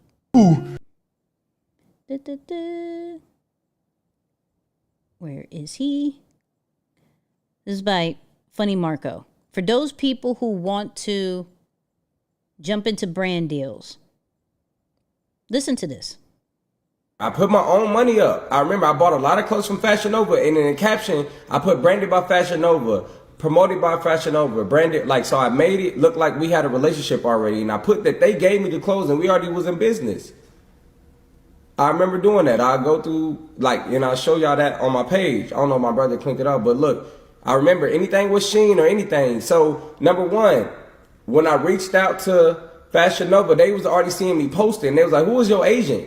And I was like, nah, I don't have one. So then when I went through my page, that was them looking and seeing, damn, he already worked with somebody over here. Who was your agent? Number two, other influencers, other clothing line are now looking at me and see, okay, he has a trustworthy, and Fashion Nova can take him. We could probably work with him. Make sense? I put my own money up. I remember I bought. Okay, so let's have an honest conversation about brand deals. Let's have an honest conversation because shout out to Poppy AI. Now we have a brand deal. You know what I mean? Shout out to Submagic on the last video that I did. That was a brand deal, right? When we're setting up, and we have to set ourselves up for brand deals, that's not something like that magically drops in just because we have followers, right? This is where we have to have a body of work that shows that we are brand friendly, okay? So there is a reason why I buy into these different AI tools and we try it out together and things like that, because it sets the channel up for brand deals. Because they can see, oh, Nicky could one day review our stuff, see what the people thinks about it, and bring brand awareness to our app, to our site, to our products, our services, whatever it may be. Okay? So everybody put BF for brand friendly. Are we setting up our platforms? It doesn't matter if it's YouTube, if it's Instagram, TikTok, Threads. Are we setting ourselves up to be brand friendly? So I'm going to give you my honest thought process, and hopefully you guys can take this idea and run with it too, right? Hold on. Kevin asks, what recommendation do you have for starting a brand new YouTube channel? I got you, Kev. Let me get into this thought process and I got you. I've been watching your channel and I can't get my thumbnails to hit like yours for my sneaker channel. Jay, I'll look at that. Let me mark that as favorite. I'll look at your channel. We'll do that, right? So let's look how I set this up. All right. Let's switch to my channel. Hold on. Are we at? Hold on. We got to celebrate. 32,800 subscribers. Oh, wait. What happened to my... Oh, wait. Bring that back. There we go. We're at 32,800 subscribers. Come on. Shout out to y'all. Okay. So, this is... When I look at YouTube, when I look at my page, I look at this as a body of work. I look at it more in a sense of how music artists look at their catalog, okay? So YouTube is a body of work. Instagram is a body of work. TikTok, body of work, right? So if you look at just from a glance, right? If you look at just from a glance, you could tell, okay, Nicky talks about content strategy, AI tools, definitely some AI tools. She may try some products as well. But if we look at the overall, we're looking at AI, content products, content strategy. Right? Whoa. So it's very easy for those AI tools, for those people who are making software that helps people create content, products that helps people do that, to be like, this is a good channel because she talks about this, the limitless pendant, like the one that I have, right? Now, did they sponsor me? No, absolutely not. But as we are getting ready for brand deals, this is why it's important that you look up an affiliate link for everything, okay? Whenever you see your favorite creator with a link, it's 9 out of 10 times an affiliate, right? This is how they continue to do what they do. That Lovable link that I gave in the description, that's an affiliate. Notion, affiliate, right? Free for you to use, but if you ever go paid because you heard it from me, I get a small percentage. It's not a crazy percentage, small percentage. If you use Poppy AI, I get a small percentage. Not a crazy percentage, but it's something that builds momentum until we get those brand deals. So, like, okay, so prime example, for any time you want to see if somebody has an affiliate link, right? Let me get this. We just go to El Google, right? And we talked about Lovable, right? So Lovable affiliate right here. Lovable affiliate programs. First thing you see, become a Lovable affiliate. So easy way to monetize your channels, your audience, become an affiliate. Set it up to where you are building that interest with your audience. Okay? Hold on. A young man just made 8 million using Lovable. Definitely consider trying it. Psh, listen. Hey, we may do a series of like, how do we make the next $1 million app using AI only? We'll figure it out. We'll do it together. You know what I mean? But okay, back to setting yourself up for a brand deal, right? So now, if I wanted to get a brand deal with Lovable, boom, I'll get the affiliate. I'll do a live, okay? So we're doing a live, one, to see if you guys like it.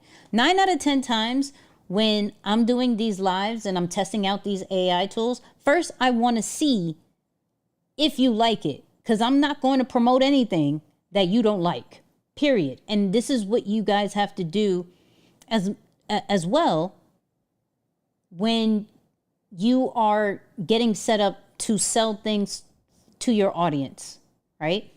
Because what you never want is for your audience to feel like you're only here to sell to them. No. When we're on this channel, you already know we're trying to figure out the best tools that works. Those people who've been here for a minute know there's some I have never talked about again based off the reactions that I've seen from y'all, right? I'll show you a good example. And I'm not going to hurt nobody's feelings with this one. Hold on. I'll show you a good example of an app that we never talked about again. So this particular video right here, Opus Clip, Get Munch, Chopcast. You hear about Opus Clip. You may hear about Get Munch. I haven't used Get Munch in a minute, right? But you never heard of Chopcast again. I did this on a live, I believe, right? It didn't do very well. It didn't do very well. So I'm not interested to talk about it, regardless if it has an affiliate program, regardless if they already hit me up and been like, yo, how can we work together? If you guys don't like it, I'm not interested. So you have to have a very good pulse on your audience and what they may like. So it could be a win-win. It could be a win-win for your audience, but it could also be a win-win for you and the relationships, right? I love Opus Clip. Shout out to Opus Clip. You know what I mean? Shout out to Opus Clip. So boom. Going back to this. So we got the affiliate. We got we're doing the live, right? We do the live. Cool. Now, how do you maximize on this? How do you maximize on this? Meaning, what I can do is repurpose as much as I can. So I'm going to tell you from a top level standpoint, and then I'm going to talk about from more of a relatable for what you guys can do. Okay? So from a top level, what I'm doing, boom, I'll show you in real life. So this last one, remember? This last one, we talked about the death of creativity. But inside of there, we talked about a feedback loop system that I use with Poppy AI. If you go to my second channel, right? The secret AI system I use after every YouTube upload is now at 4.3 thousand views. So I went on live. I saw y'all reaction. I then made a clip of it. I then also, if y'all on my newsletter, I also made, let me see if I can pull up my newsletter. I also did a newsletter situation about Poppy AI, to where now they called, let's sign the paperwork. Let's sign the paperwork. we see the reach that you're doing, right? Now, from a simpler standpoint, right? What was the video that, okay, from a simpler standpoint, I talked about Submagic. Hold on. I talked about Submagic in one of these lives. I don't remember which live it was, but we talked about Submagic in one of these lives. And I like edited a video on the live. I want to say it was this one. I can't remember, but I want to say it was this one. Okay? Cool. Then, hold on. Let's go to Instagram. What you can do is, ooh, FanFest. Squirrel. Don't mind me. Don't mind me. So then you can make a video from whatever you created, your live, your long form, whatever it may be. Then you make a video, a short form video, and you put it on Instagram. You put it on TikTok. You do whatever you need to do so that, and you tag them. I'm going to be honest with you. 9 out of 10 times, they would see that I talked about them and they go, how can we work together? That happened with Open Magic. Remember when we were going through Open Magic and I was getting frustrated? Now, do not fake that you like something, okay? Just for the bag. Do not do that. Brands actually respect that you give an honest opinion, okay? The fact that you give an honest opinion, they rock with that. It's a little scary for them, but they rock with that. I gave an honest opinion about the about Open Magic. If y'all remember that, I'll pull that up, which was really dope. I really like Open Magic, but at the time, it was causing me so much issues. Like, so much issues. Frustrated. You feel me? I was frustrated. I'm logging in so you can see what I was talking about it. So this was Open Magic. And what I did, I tried the free version. I get the subscription. We try it in real life. And so Open Magic was like, yo, let's do something. Let's do something. I said, hold on. Can we fix the exporting before I do anything? Could we do that? And so when we look at what Funny Marco said of like, yo, I bought everything before I got all these different brand deals, you're going to have to invest in exactly what you want to create the catalog that you're building, to create that body of work, to be brand friendly, that people are then going, all right, let's work with you. So my high level right now is I'm going live. I'm going to review some of these things. Whatever gets a good response, I'm going to put it on my second channel, see if it gets another good response, right? Based off that, then I can see, okay, is this a good fit for a brand deal, right? Send the Open Magic link. I think I don't know if I have an affiliate for that one. You know what I mean? I don't know if I'm going to send y'all, I don't think I have an affiliate for that. I'll send y'all just the link. Here we go. Boop. Got it. Boom. That's the Open Magic joint. Let me see if that's the actual, hold on. I think that's that's the when you're already logged in. I got you in that one, right? Now, let's say you don't do live streams, okay? Nikki, I hear you, but I don't do live streams. That's cool. whatever short form content you do, whatever content that you do, if I want a brand deal with Gorilla Mind, right? If I want this, you're going to see this on my live streams from now on. The cool thing is they may have an affiliate. I think I got an affiliate situation attached to this live stream right now. Somebody in the chat, let me know if I do. Because what I'm not going to do when it comes to content is leave any money on the table and leave any content on the table anymore. Okay? It's not, you can't just be doing this for views only. You should be doing this for impact and monetization and to keep the lights on. I got a new light because I was able to keep the lights on.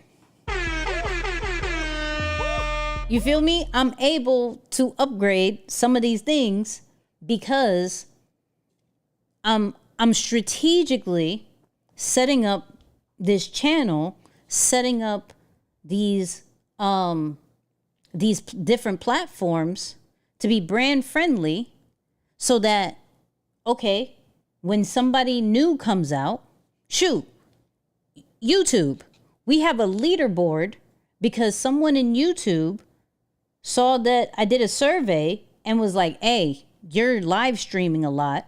Let's give you this feature. Even if it's not from a monetizing standpoint, sometimes it's about having access to certain things. Sometimes it's about getting in certain rooms, right? But if you're not setting up your channels and your content to be like, I see where I fit in, or I see how you blend in with what we're creating. You feel what I'm saying? Do you like Open Magic over Opus Clip? So they do, Caleb, they do two different things. So Open Magic gives you different templates to add your content to it. So like, let me show you. Real quick side note. And then we're gonna get back to it. I promise you. So like you see right here, I can add your content here. So you can add a picture or video and now people think that you are in Japan, where Opus Clip completely clips up your content for you. You feel me? The leaderboard is so cool. That's what I'm saying. But that was because I set up the channel to be like, oh, she's consistent in this thing, so let's give her this feature. So even when I look at brand deals and when I work with looking at brands, I don't only look at it from a monetization standpoint.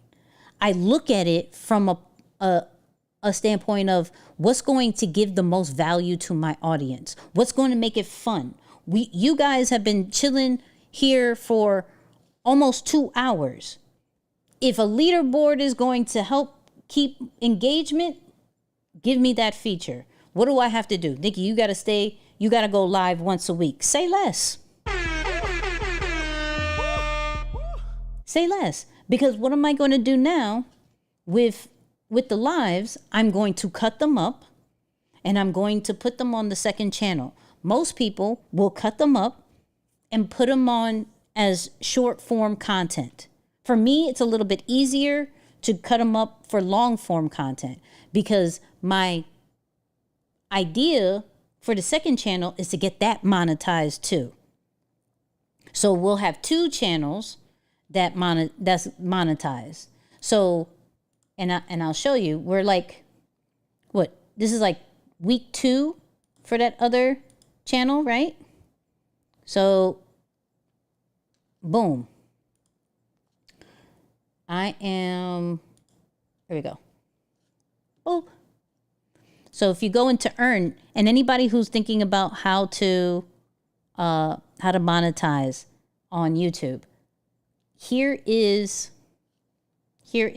where it shows you your stats. You go to analytics and you go to earn. So I already got one part, which is 1,000 subscribers, right? That's one part. Now, the second part is going to be either get 3,000 watch hours or 4,000 watch hours. The 3,000 will allow like memberships and super chats and super thanks and all of those different things. Where the 4,000 watch hours is going to allow you to get monetized by ads and that whole nine, right? So already I'm at 641. We've only had the channel for like 2 weeks or so. So there's no rush to it. You feel me? There's no rush to it. But ultimately, what the goal is get it monetized on YouTube and get silent brand deals with, well, not silent, like you won't know that it's sponsored or anything because there'll be that paid advertisement situation. But to get the brand deals on here without necessarily creating specifically for this channel.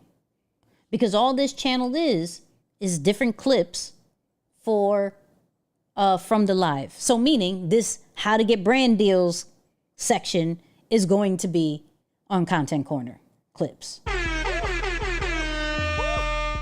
You feel what I'm saying?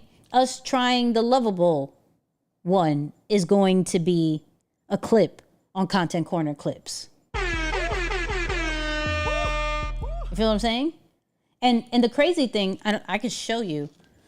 Lovable hit me, like, yo, let's do something together. What's your rate? And I go, I haven't tried it yet, so I'm not in a rush. I'm really not in no rush. So, but because I set it up that they see themselves in there, eventually I would get to them, and which we did. Now I could be like, okay, look, I'm going to set it up to where that part is going to be clipped up on the other page. I'm going to package it up, and then I'm going to revisit them and be like, hey, this is what we did. How could we work together? So for those people who are thinking about getting brand deals, starting to get brand deals, everything in that situation, how are we setting up to be brand friendly? How are we setting up, and that sometimes takes money, that sometimes takes time, right? It starts with time, but you're going to have to swipe that card sometimes. If you want to get brand deals from fashion situations, hats, shirts, socks, whatever it may be, you're going to have to flip the bill sometimes so they can see that their brand looks amazing on you, right? So just food for thought when it comes to brand deals. You know what I mean? You feel me? Great idea in organizing your content. Thank you. Thank you so much. Kevin, you asked something and I already forgot it. I ain't gonna lie. And I know I have Jay. Let me look up Jay's thing.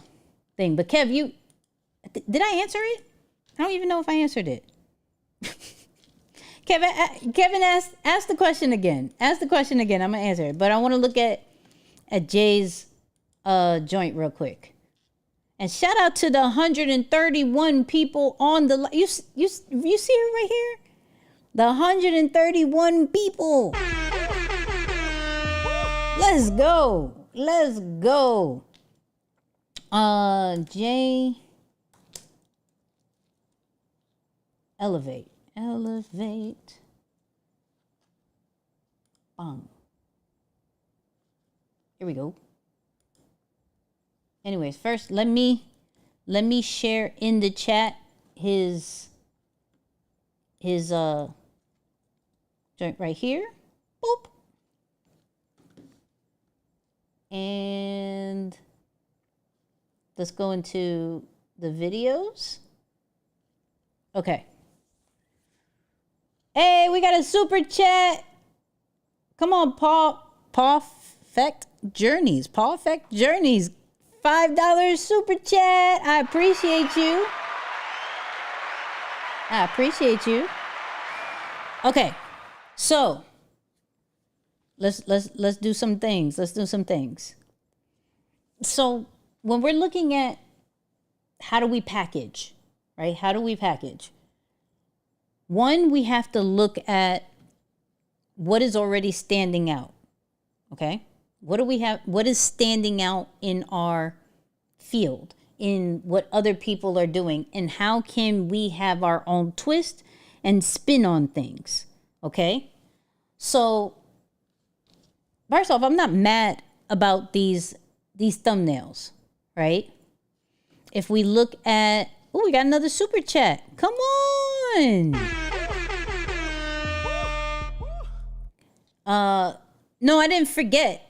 Yeah, that may be a conversation for another time, because I haven't messed with Cortex for a while. I used them when they first started. I don't necessarily, I'll say this before I get into Jay's, I don't necessarily need just a writing app. I have Notion. Notion's dope at what it does. You feel what I'm saying? Notion's dope at what it does. Okay, Kev, I got you on the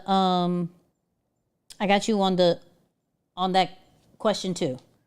But Black TV, shout out for the super chat. I appreciate you. And Miss Biz. Come on. Oh, y'all showing out. Y'all must know I'm not getting monetized on these lives. Y'all must know. And that's an honest truth. And I'm gonna get into that too. Why my mindset is on this whole second channel, because these lives, we make no money from YouTube. We make no money from YouTube. So the super chats are super important when you do that, and it's really appreciated. Okay. So Jay got a sneaker channel, restock white cement for triple up worthy. And then he puts, you don't have to put hashtags on your titles. Okay. Damn, Tony hit me with a super sticker. Come on, I see y'all. Appreciate it. It's a good day. I must be adding value. So off top, Jay, you don't have to add those hashtags. You don't, because real quick, like I go into the trending section, right? When I go into the trending section, I look for inspiration, and I look at what's kind of the new norm. So if I go real quick looking at, and these are people that get 2 million, 1.4 million, 259. I'm not seeing anything with hashtags. So that's one thing that I'll say, nah, leave that alone. Okay? Leave that alone. Now, if I was to look up that same title, right? I'll just put restock on cement fours, right? Let's put it. Boom.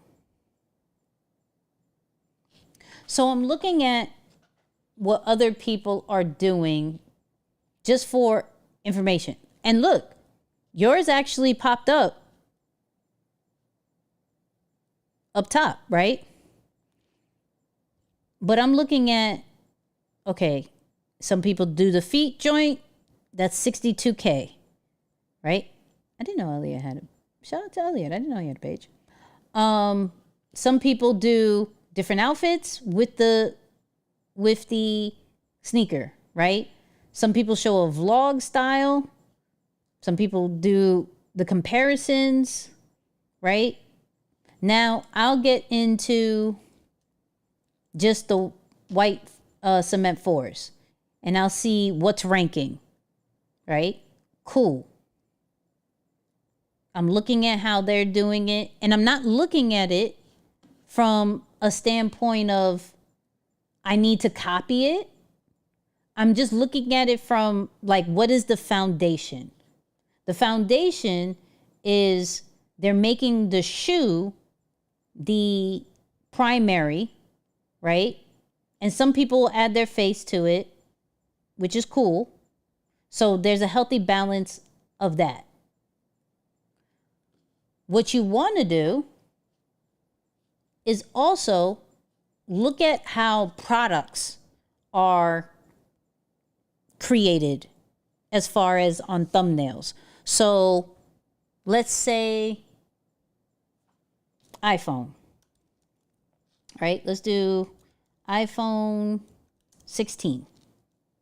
Because now this is where we get inspiration from outside of our industry. So I know what the sneaker industry is doing. So everybody put in the chat to look for inspiration inside of our industry, to see the foundation, but then put out to when we have an understanding of what the foundation is. Now I'm looking for outside inspiration. So now I'm looking at, okay, he holds the phone and his face is a little bit blurry. Okay, cool. That's an idea. I could hold the sneaker, right, in a weird way with a face that looks interesting, but my face is a bit blurred. That's one I can do, right? Same kind of here. Puts it out. His face and body is a little bit blur. I could do that. What if we was to do the simple iPhone look before the sneaker? Because it has that familiar, nostalgic kind of vibe, but you're putting it as a sneaker way. So also a good hack is what is going to give people a familiar feel, but in your industry, right? So we're looking and we're seeing, okay, cool. This is how they advertise the iPhone. Okay, cool. What about Chrome Hearts hats, right? Chrome Hearts hats. Okay. So now I'm looking at how people are showing off Chrome Heart stuff, right? What is the thumbnails on there? And while I'm looking at these different inspirations, I'm writing down what I like and what I don't like. So then in my next thumbnail, I can combine the style to be like, okay, I'm taking this idea that I found from the Chrome Heart situation and I'm putting it into the sneaker world. I'm looking at what the iPhone people did and I'm putting it into the sneaker world. You feel what I'm saying? Majority of the thumbnails that creators make is an inspiration from others. Now, some people will just straight up steal, right? From people inside the industry. And you could tell, and that's why they will never stand out. But if you want to stand out, you look at what other people are doing outside of it. Find that style that really like, wow, that's dope, and bring it into your field. And that's how you're going to stand out in a very crowded situation. That cool, Jay? If that was valuable, let me know. And for those who didn't know what his question was, let me find it real quick. Boop. It was, wait, where'd it go? There it is. Can't get my thumbnails to hit like yours when it comes to the sneaker channel. So hopefully that took care of that. You know what I mean? I do the same thing with music production. Great ideas, Nikki. Thank you. Come on.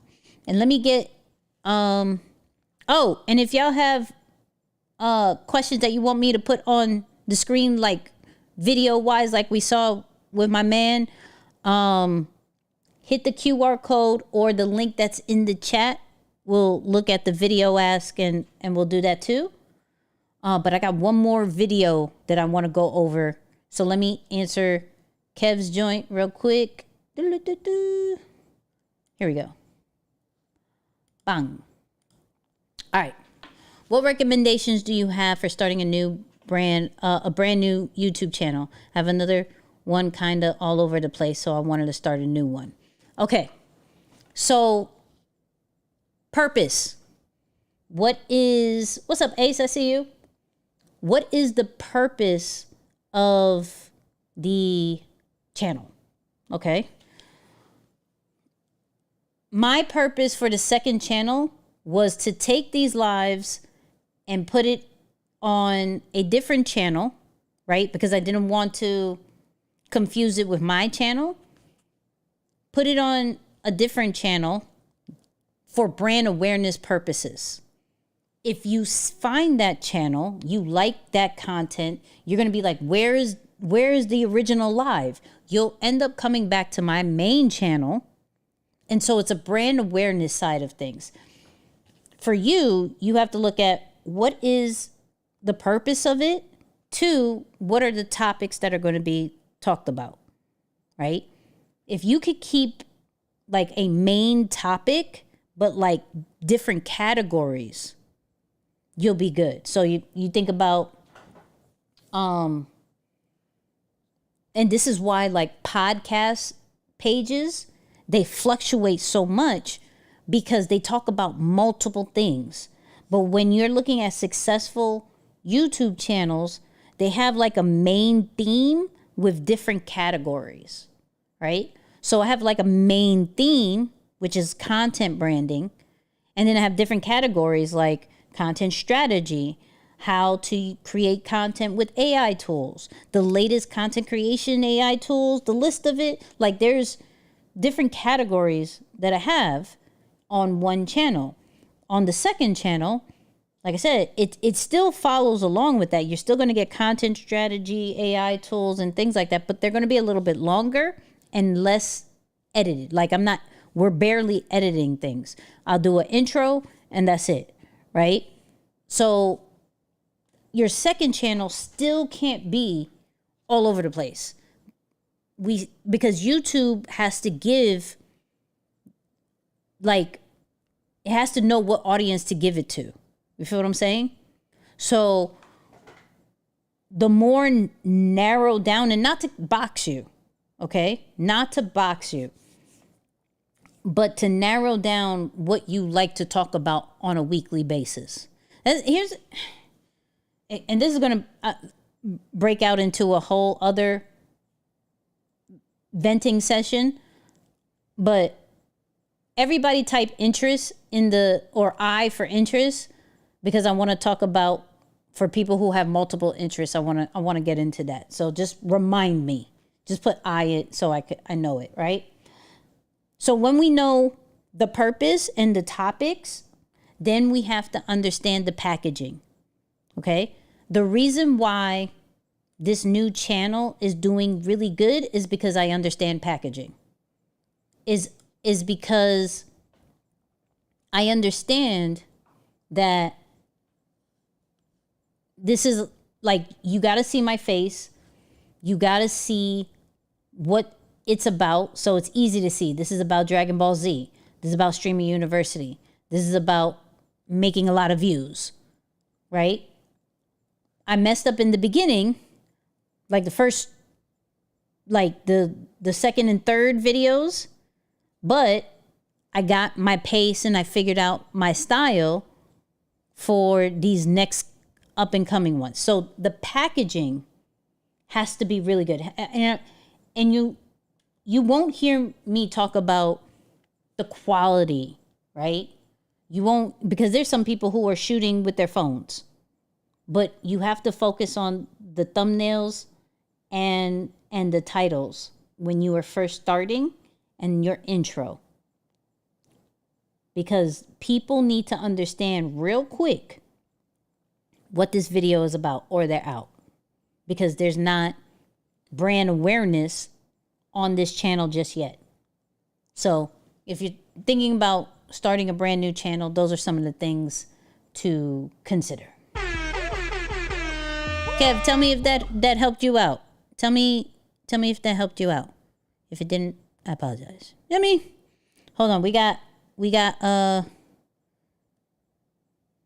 hold on. Boop. We got another question in the video ask. Let me see if I could get it up. Bloop. You mentioned making videos out of your streams. Do you get a copyright strike on a shorter video after your live session? No, I don't get a copyright off of my own videos. You feel what I'm saying? It'll probably show up on my channel, but I'm not causing a copyright strike. The only problem, and this is why it's important to do unlisted first, is make it unlisted to see if there's any problems, period, with your content. Because sometimes I share other videos and it may be good for the live, but it may not be good for the repurposing of it. So always put it unlisted, get YouTube to do its checks, and then make sure it's published. So hopefully that helps and all of that great stuff. Now, there's this one video that I wanted to show before we roll out, right? And shout out to everybody who says this is helpful. Shout out to y'all. Let me see what y'all say. Oh, hold on. Let me go into the interest part. Type in the chat, me, if you have multiple interests and it's hard to figure out what content to create. I have a really simple thought process with this, right? Because I do believe everything has seasons. But I have a very simple thought process for this. So I want to know how many of y'all struggle with this. Because one, I don't like using niches or niche or whatever with the thought process of thinking that it's supposed to box you in, right? I don't want you to think that way. I want you to think in a way that this is going to build trust. Now, type in the chat if you have about like 5 interests, 5 and more interests, right? Put 5 if you have 5 or more interests. 4, 3, 2, like write the number of interests that you have, okay? I have this really simple thought process because I'm not mad. We're humans. We're supposed to have multiple interests, right? The problem is, let me take a sip before I go crazy. I promise you, this is one of the best tasting energy drinks. I always mute myself so you don't hear me swallow. That's wild. That's a wild sound. All right. Shout out to the people who are putting 5. Let me move this a little bit because the red is messing with it. I have multiple. Yes, 5. Y'all have 5 interests? Okay, cool. Let's keep it a stack. Can we be very blunt, but I hug y'all later? You know what I mean? Can we be very blunt?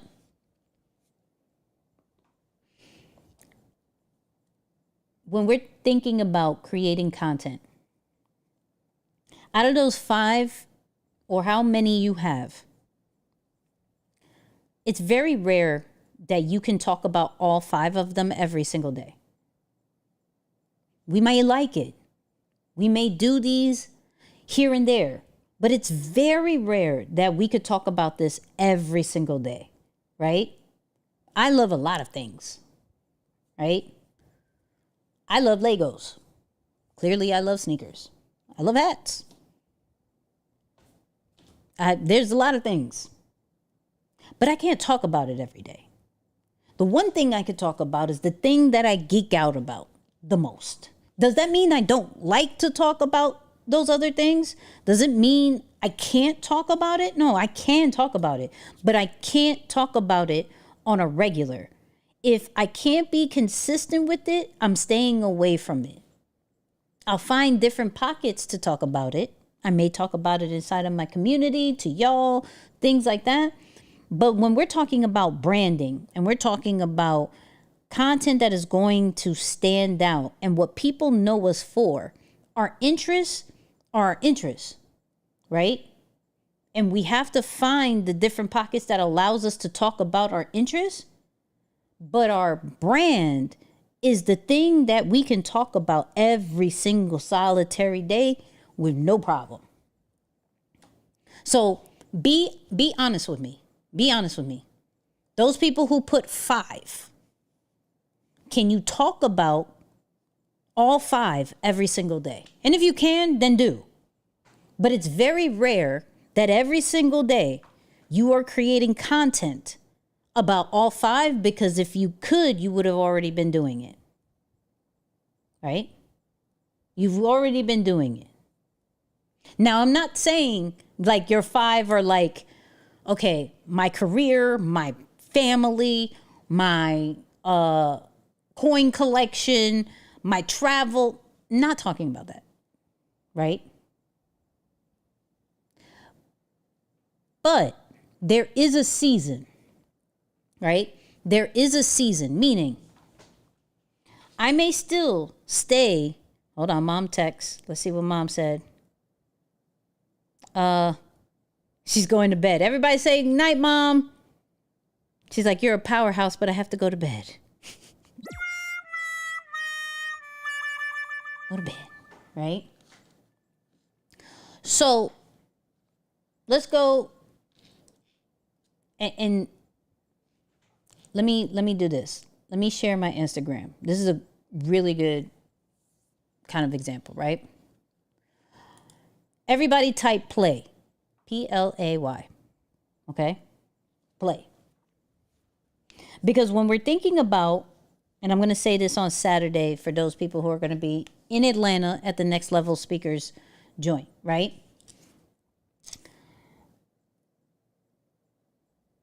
And I'm pausing for a reason. When we are thinking about the strategy of how to stand out on social media,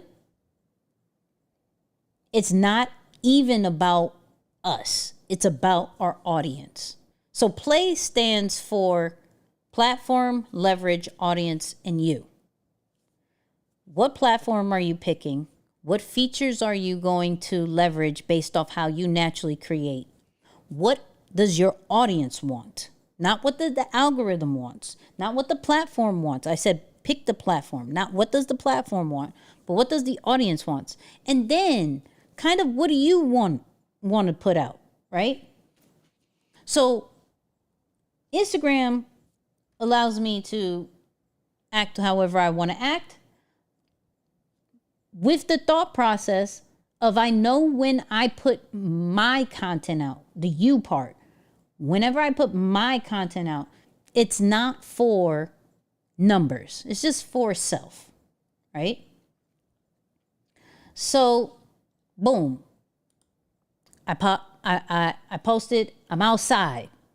Atlanta, LA, what are we doing this weekend? Now, the you can also be for conversions as well. Right? So I'm posting stuff that I'm doing. Yo, I'm speaking at the BET experience. I'm going to be speaking in Atlanta the day before. That's what I'm doing. I did a little photo dump, right? Check out Don Cuddles. You know what I mean? Getting so much love. Boom. But then majority of the things that you see is going to be AI stuff. But then I'm going to have some fun. You know what I mean? I'm going to share some of the things I'm doing. I'm sharing some of my routine stuff.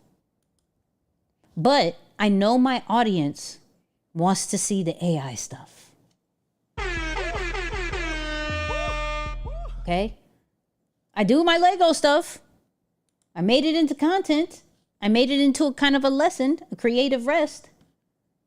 Right? But that was for me. But I know y'all want the AI stuff. I know that builds trust. I know I could talk about that all day. I know I could talk about content all day. Right? But that doesn't mean I don't share my interests here and there. So like I said, with your interest, they have seasons. You may be really in a go-kart season. You are every weekend in a go-kart situation. Cool. You can share that. It will fade, but the main thing stays the main thing. A good person who does this is Wall Street Trapper, right? I'll show you. Trap is one of those people that I love to refer to because he's a hood geek, right? Who type me if you follow Wall Street Trapper, right? Hood geek. Wait, what y'all say? Wait. Nicky doing push-ups to do Legos is wild. Oh yeah, after every bag, I do 15 push-ups. After every bag that I finish, I do 15 push-ups. Don't judge me, all right? Don't judge me. Okay, so shout out to Trap. Trap is big on stocks, okay?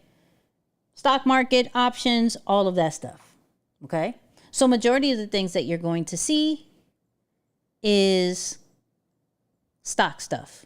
But what you're also going to see is that he's in a season of self-development. So he's been doing the cold plunges, right? He is, I guess, in the chess mode, right?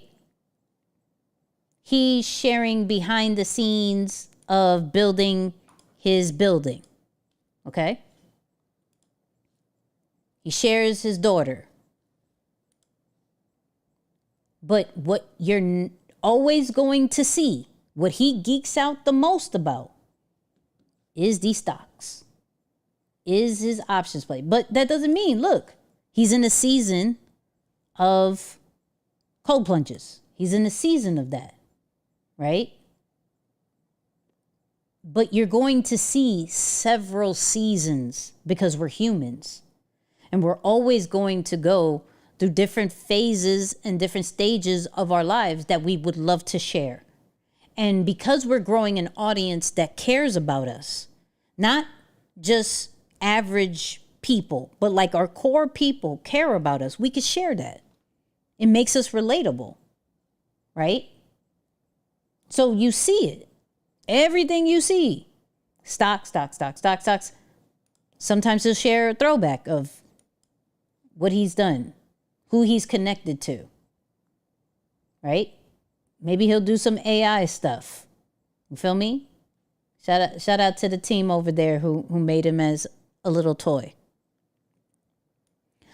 But your interest has seasons.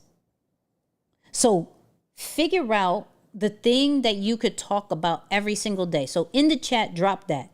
I can talk about this every single day. Put the topic, right? I could talk about content, branding, stuff every single day. That's my thing, right? That's my thing. I could look at something, anything, and figure out the content situation with that, right? So, boom. Prime example. We'll stay on trap. Right? This is how my mind thinks. Let's go. Let me switch this real quick. And then I still got this video I want to talk about. So Wall Street looks like us.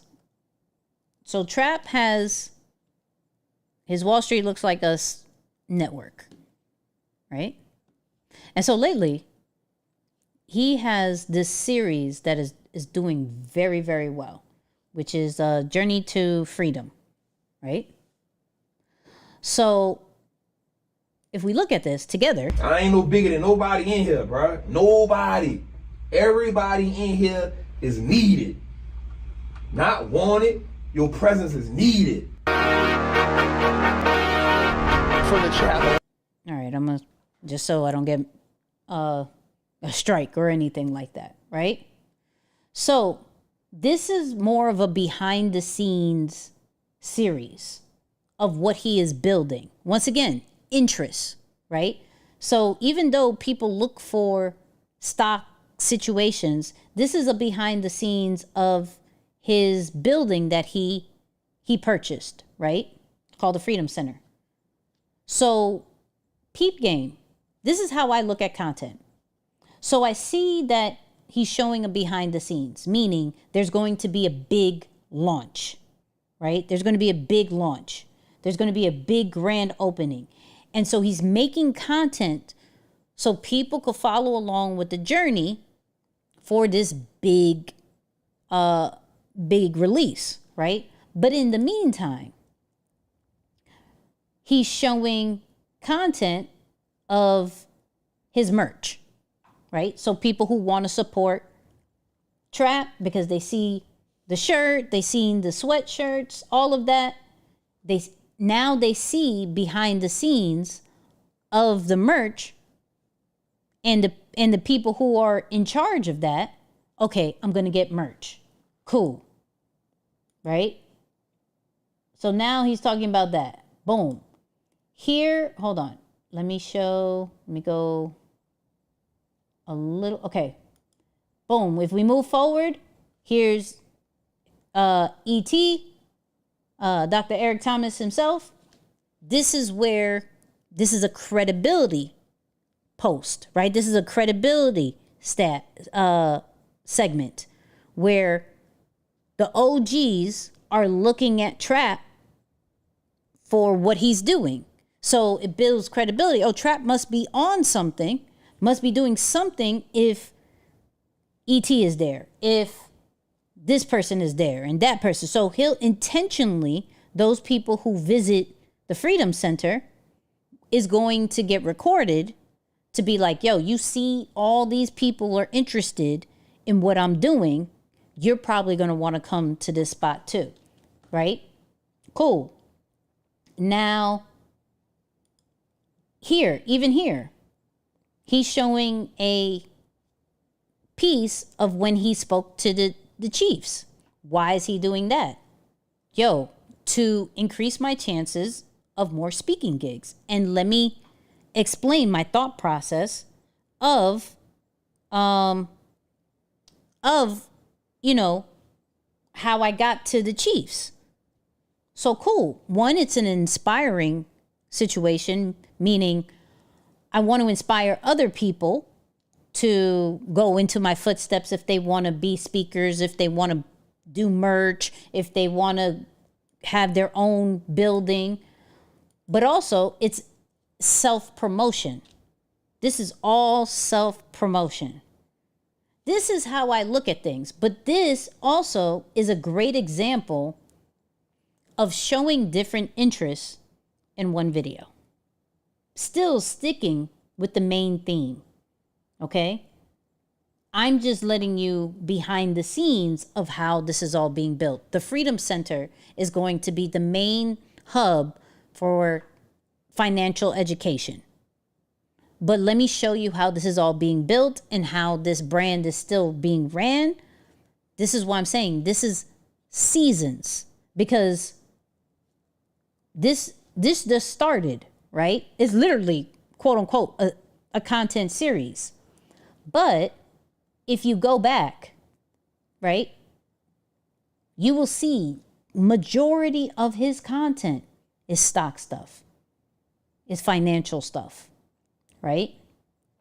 How the real, how what's happening in politics and AI and all these things affect the financial industry. But his interest is being shown in this content series, The Journey to Freedom. So going back to, yes, you can have multiple interests, but figure out that space that it fits in and understand the season that it's going to have, because it's not going to be your whole brand. So if this makes sense, give me your favorite emoji in the chat. You feel me? Give me your favorite emoji.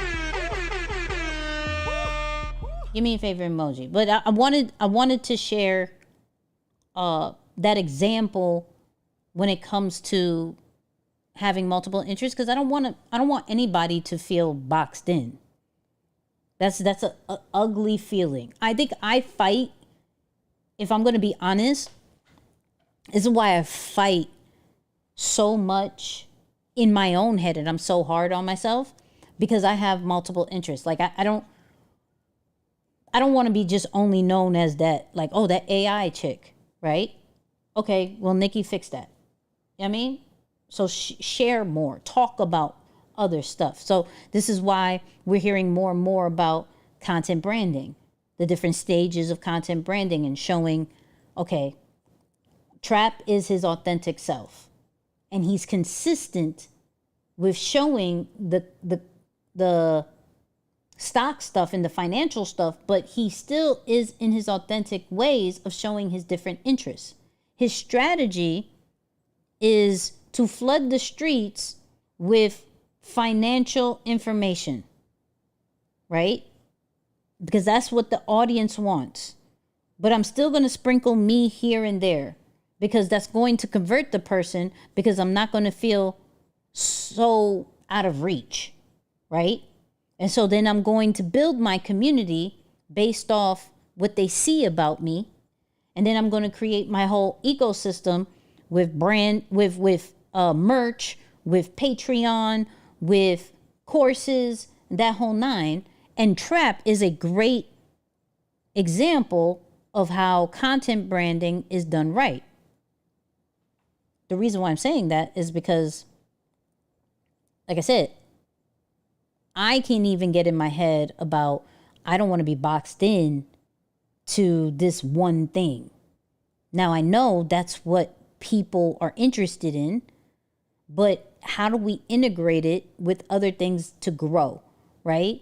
So even me, myself, is in that mode of like, yo, I know people are booking me for AI conversations and AI this and AI that, but stay true to who you are. You are the voice of content branding. Stick with that. AI is the tool. AI is the bait. AI is what's going to bring the people in and build the trust. But once they're in there and you build the trust, then you got to build the global brands that you are here to do. So for those people who feel like they're boxed in, or they don't want to get boxed in, understand there is quote unquote bait. What people are interested in you about, to then bring them out to other stuff. You know, bring them out to what you really are here for, your true purpose on that. So hopefully that helps. You know what I mean?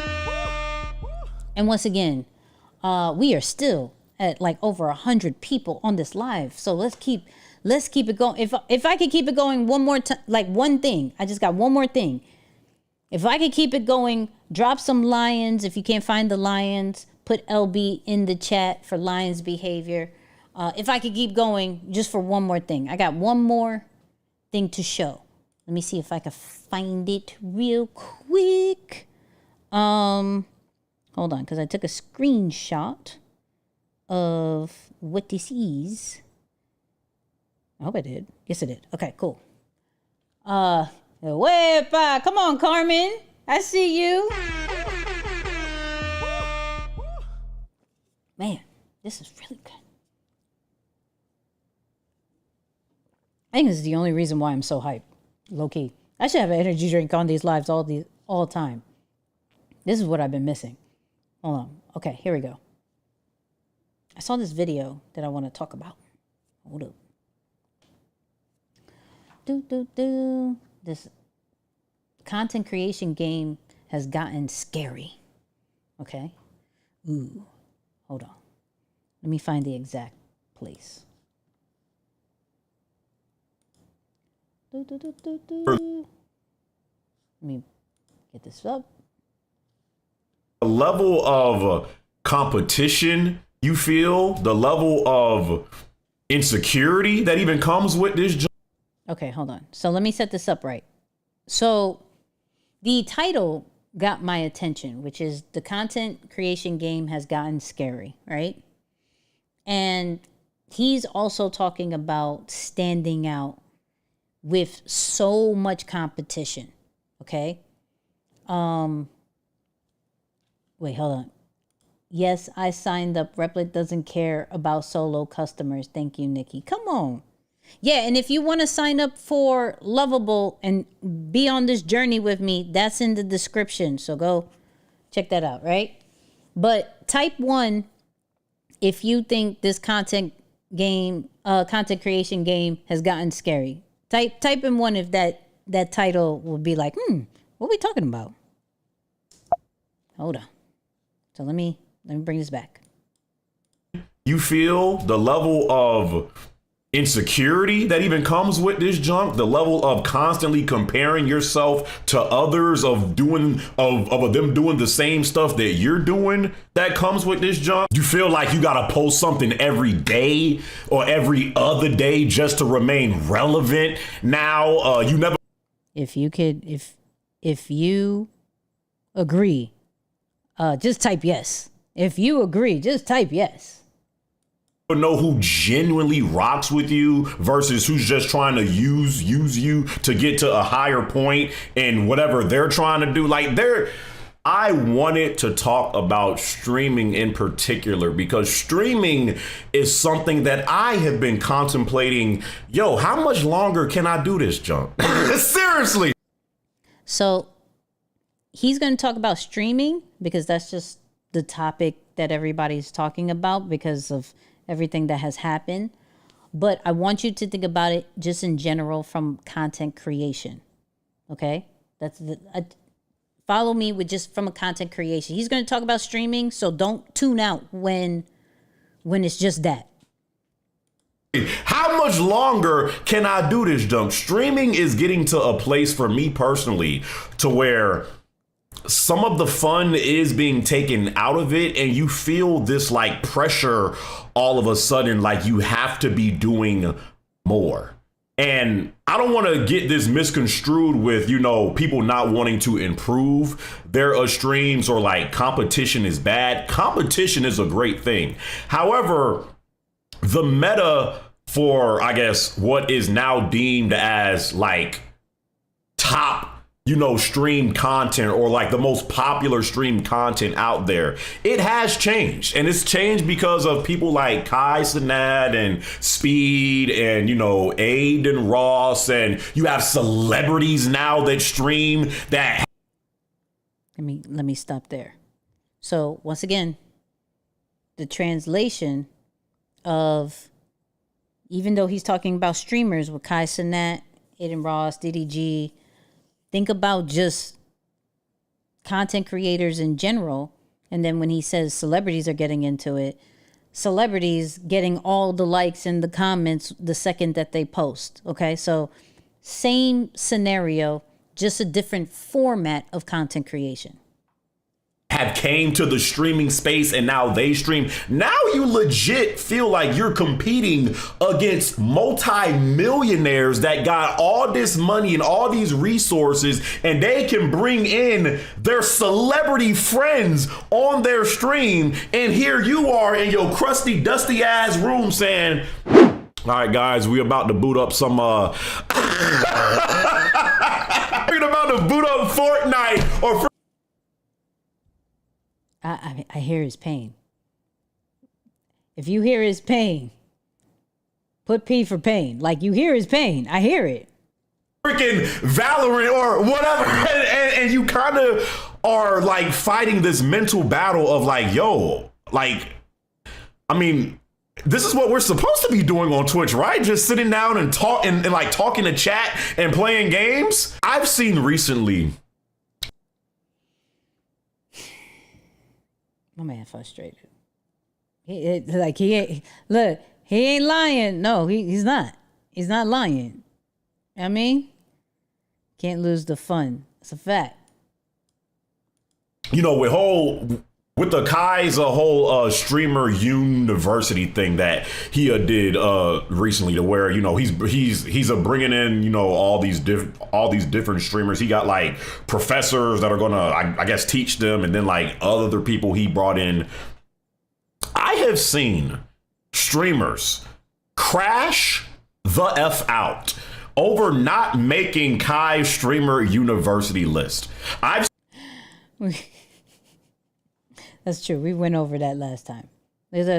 So, first off, I think a lot. Type me if you could relate, right, to the frustration of, yo, how do I compete in this situation, right? Now, let me give my man flowers, because and this is where, as content creators, we are hard on ourselves, okay? Because my man got 23,000 views off of this one. His channel is... chill out. His channel is 126,000 subscribers, okay? Let's look at his videos. He does great numbers. 7.9, 5K, 23K, 8K, 9.8K. He does great numbers. There are people who come in for him. This is where we get caught up in the comparison situation. Right? I feel for him, and I can relate to him to a certain extent. But that whole joke of like, what am I supposed to do? Like, go, okay, we about to turn on this so and so. Like, when he does that, people watch. Right? When people watch. His perspective, his personality is intriguing to some, to a lot. So I actually wonder, does he have, so he does have his Twitch connected. Let's see. He does, he has 29.7 thousand followers on Twitch. You feel what I'm saying? I mean, like, I get it, but then at the same time, we gotta be appreciative of who we have. Like, we gotta be appreciative of, even if we had 5 people watching, there's 5 strangers. Now, we can't compare us to those who are like Kai Cenat. Kai Cenat, it was reported that he spent $3 million to do Streamer University. Unless you're about to spend $3 million on a weekend to fly people in, board them, do all this different content, media, all that stuff, there's no need to compare. I'm not doing anything for $3 million right now. I wish I had that amount of money to invest in certain things. But you know what I'm able to do? I'm able to invest in a new light. You know what I mean? I'm able to invest in a new light. I can go from here to now this.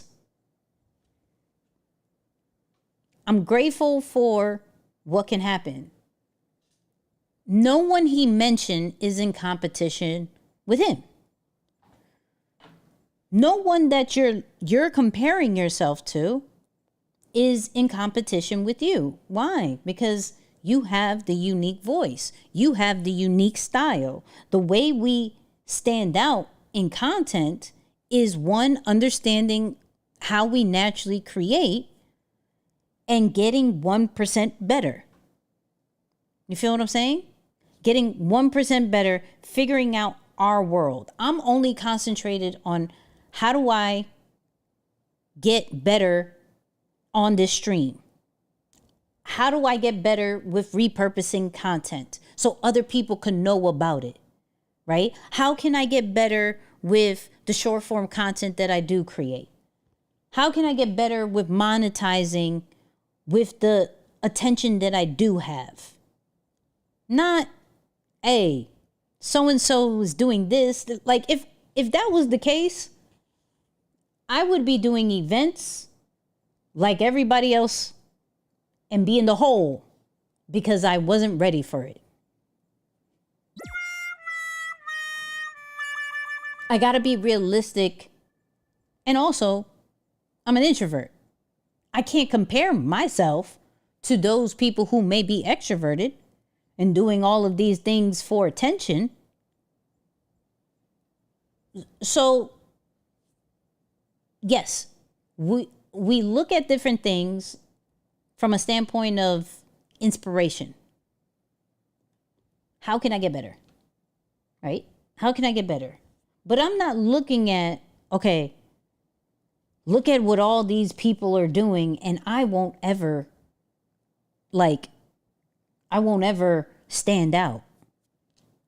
I'm not trying to compete with them. I can't do what a Kai Cenat does. I can't do what a Mr. Beast does. I can't do what a Trap does. Trap is building a whole freedom center. He's building a whole building. I can't compete with that, right?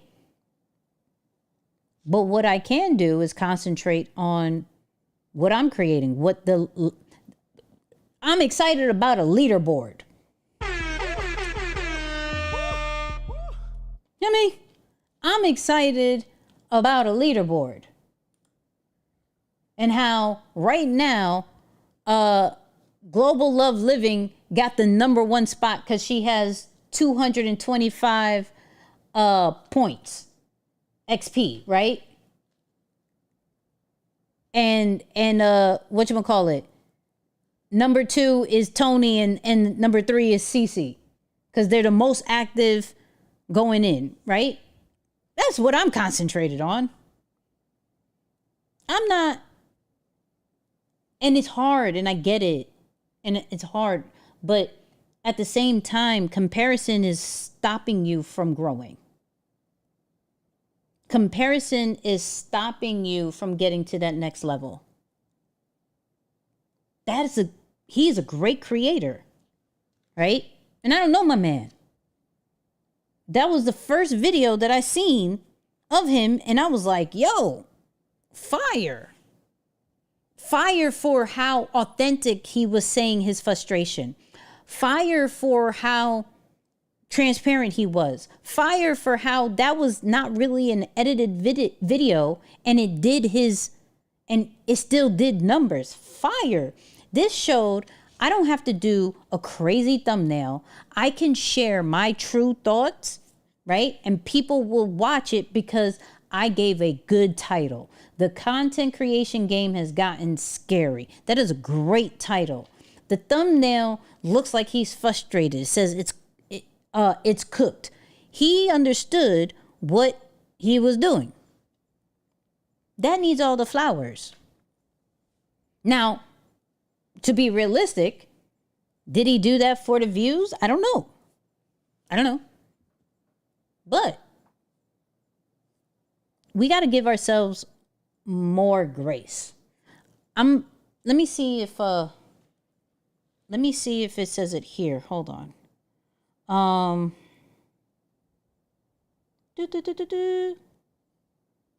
So, boom. I can be transparent with y'all, right? This is why it's important to use something to see what you're not seeing about yourself. I'm one of the most hardest people on myself. There's nobody who's going to be harder than me, right? And you could literally see what my monthly recap says. Yo, you're already the blueprint. Your daily practices, journal, AI workflows, team leadership, building 2 brands are a model others want to emulate. You are beyond teaching, you are living your method. I don't see that. Right? I don't see that. Now, you're now their goal. What feels normal to you is extraordinary to your audience.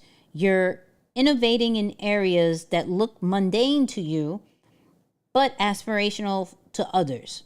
I don't see that. Right? Revenue and community coexisting. Your apprehension about culture versus cash is misplaced. You're excelling at both. Your journey is proof that monetization and authenticity reinforce each other. I've been clashing with that. Disruption comes naturally. You are more disruptive, creative, and original than you give yourself credit. Lean in, not just for you, but to inspire those behind you. Right? I show you that because the top,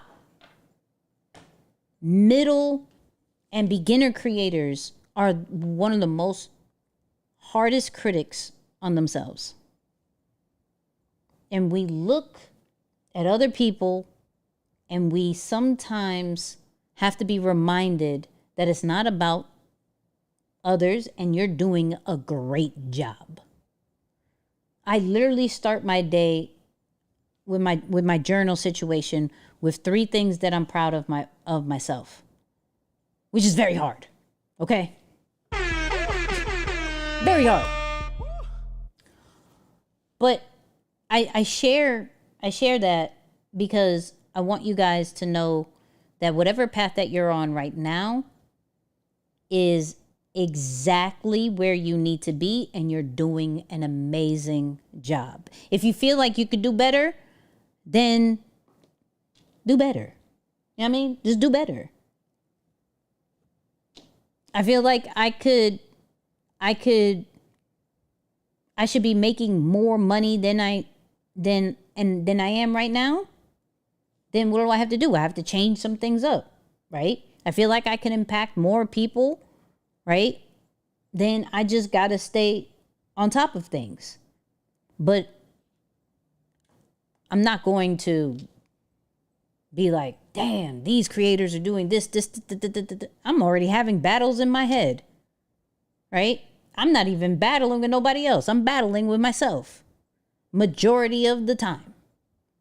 You feel me? So I wanted to end that part with understanding that you're doing an amazing job. Okay? And there's no true competition. It's only you versus you. Feel me? You feel me? Shout out to the super chat. We got more super chats. Come on. I see you. Hey. Come on. Y'all killing it with the super chats. I love this. Yeah, shout out. Yo, this leaderboard. What y'all think about the leaderboard? Should we keep it? Should we keep the leaderboard? Because I'm testing it out. I could turn it off if y'all don't like it. So say yes if we should keep it. Because I like this. We got to make it fun. Like, we got to figure out how to do something. Hold on. There's people who's adding questions to the joint. Hold on. Hold up. Let me see if I can add this. And shout out to those people who hit the video ask, whether the QR code or the link in the chat, so I can answer some questions. Because I like answering y'all questions. I really do. Boop. I've been watching your channel, following the AI prompts for thumbnails. I can't get a thumbnail to look as good as yours for my sneaker channel. So I use Fiverr. Okay? Like, I use AI for the idea, but I don't use AI for the actual thumbnail. I still go to a person to do it, right? Now, for my second channel, I do it myself, but I use Photoshop, right? I may use the picture and behind the scenes with AI, but I have a certain format with that. So you may need help with thumbnails. Get the idea from AI and then go to Fiverr. Fiverr is like $10. This is what I'm saying. Like, it depends how serious you are about the channel. Like, I invest in my channel, right? I invest in getting this set up, in the equipment, in the thumbnails, in the management and everything like that. I invest in that. So depends on how serious you are about your channel is what I'll say. You know what I mean? Nikki, I have a question. What about faceless content YouTube? Like, should we follow the trend or come out with what our own idea, like using AI, Poppy AI? Wait. What about faceless content YouTube? Like, should we follow the trend or come out with what our own ideas, like using Poppy AI? I'm not big on following the trends because you have to always chase the trends. And you're never mastering anything just by following trends. So if it's about figuring out your style and trying out different trends, I'm cool with that, right? But find a style that you like and master that one. And that takes time, right? But at the same time, it's trends is good for momentum. Trends is not good for longevity. So you have to look at what you're trying to do. You're going to exhaust yourself out if you only do trends. If you find a trend that you really like, that you feel like you can master and keep evolving on, then do that. But I'm never going to say just do the trends. Do a balance of trends to get the momentum, but then do more of your own style. You feel what I'm saying? So that's what I'll say. That's what I'll say. Anyways, people, look, I love you guys. You are amazing. Please light up the chat right now.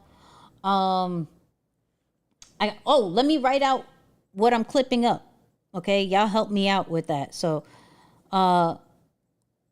we got to write out what we're clipping up. So, the lovable part, of course, is going to get clipped up. I think the brand deal ones is a really good part to clip up, right? What else am I missing? What else am I missing? What else did we go over? That quickly. I'm like, what else did we go over? You feel me? It's just like dating. Serial dating. Chase the next date and never find a That's a way of putting it. That's absolutely a way of putting it. I'm not mad at that at all. Absolutely not mad at that at all. Jesus. Hold on. That's the key, is liking it. It took me way longer than it probably should have, holding out for stuff I love making every single day. Yeah, this is a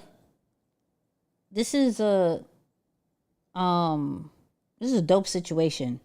Like, when you really find that topic that you don't mind how many people are watching, you just create, it's a different feeling. It's absolutely a different feeling. Clip up the leaderboard. Did we do a whole section on the leaderboard? I'll look it up. Did we do a whole section on the leaderboard? I'll put that down, though. I hope I did. That'd be fire if I did. Nicky got freckles? I don't got do I have freckles? I don't know know if I have freckles. Starting a YouTube. Oh, that was a good part too. Starting a YouTube. Oh, the inspiration one too. That question and answer. The thumbnail one. That was a good one. Shout out to Jay. Shout out to Jay and Kevin for the questions. You know what I mean? And shout out to Donald for the video joint. That was really good too. Okay, thumbnails. All right, cool. Got it. Got the clips. We good. Okay, so Saturday, real quick. If you're in Atlanta, Saturday, Next Level Speakers Conference, I'm speaking, not Saturday, Friday. Friday, I'm speaking at Next Level Speakers Academy. Saturday, I'll be in LA for the BET experience. It's free if you're in LA. Come through, come chill. I want the marathon burger. I ain't gonna hold you, so I'm gonna probably like find a way to get the marathon burger. That's a must. You feel me? But I love you guys. I will see y'all next Monday. Make sure you. Oh wait. Hold on, that was good. Clip talked about engagement and features and cutting up clips content. Starting. Okay. Yep. Writing that. Doing that. Okay. Boom. Clip. Got it. Thank you, Miss Biz. I love you guys. I will see you next Monday. Please follow the Clips channel, Content Corner Clips. Okay. Friday, I'm dropping a new video. Don't ask me what, because I still don't know what, but we're dropping a new one. And I will see y'all on the live, Content Corner Live, next Monday, 9 p.m. Eastern. Bring a friend next time. Okay? Bring a friend. You know what I'm going to say, right?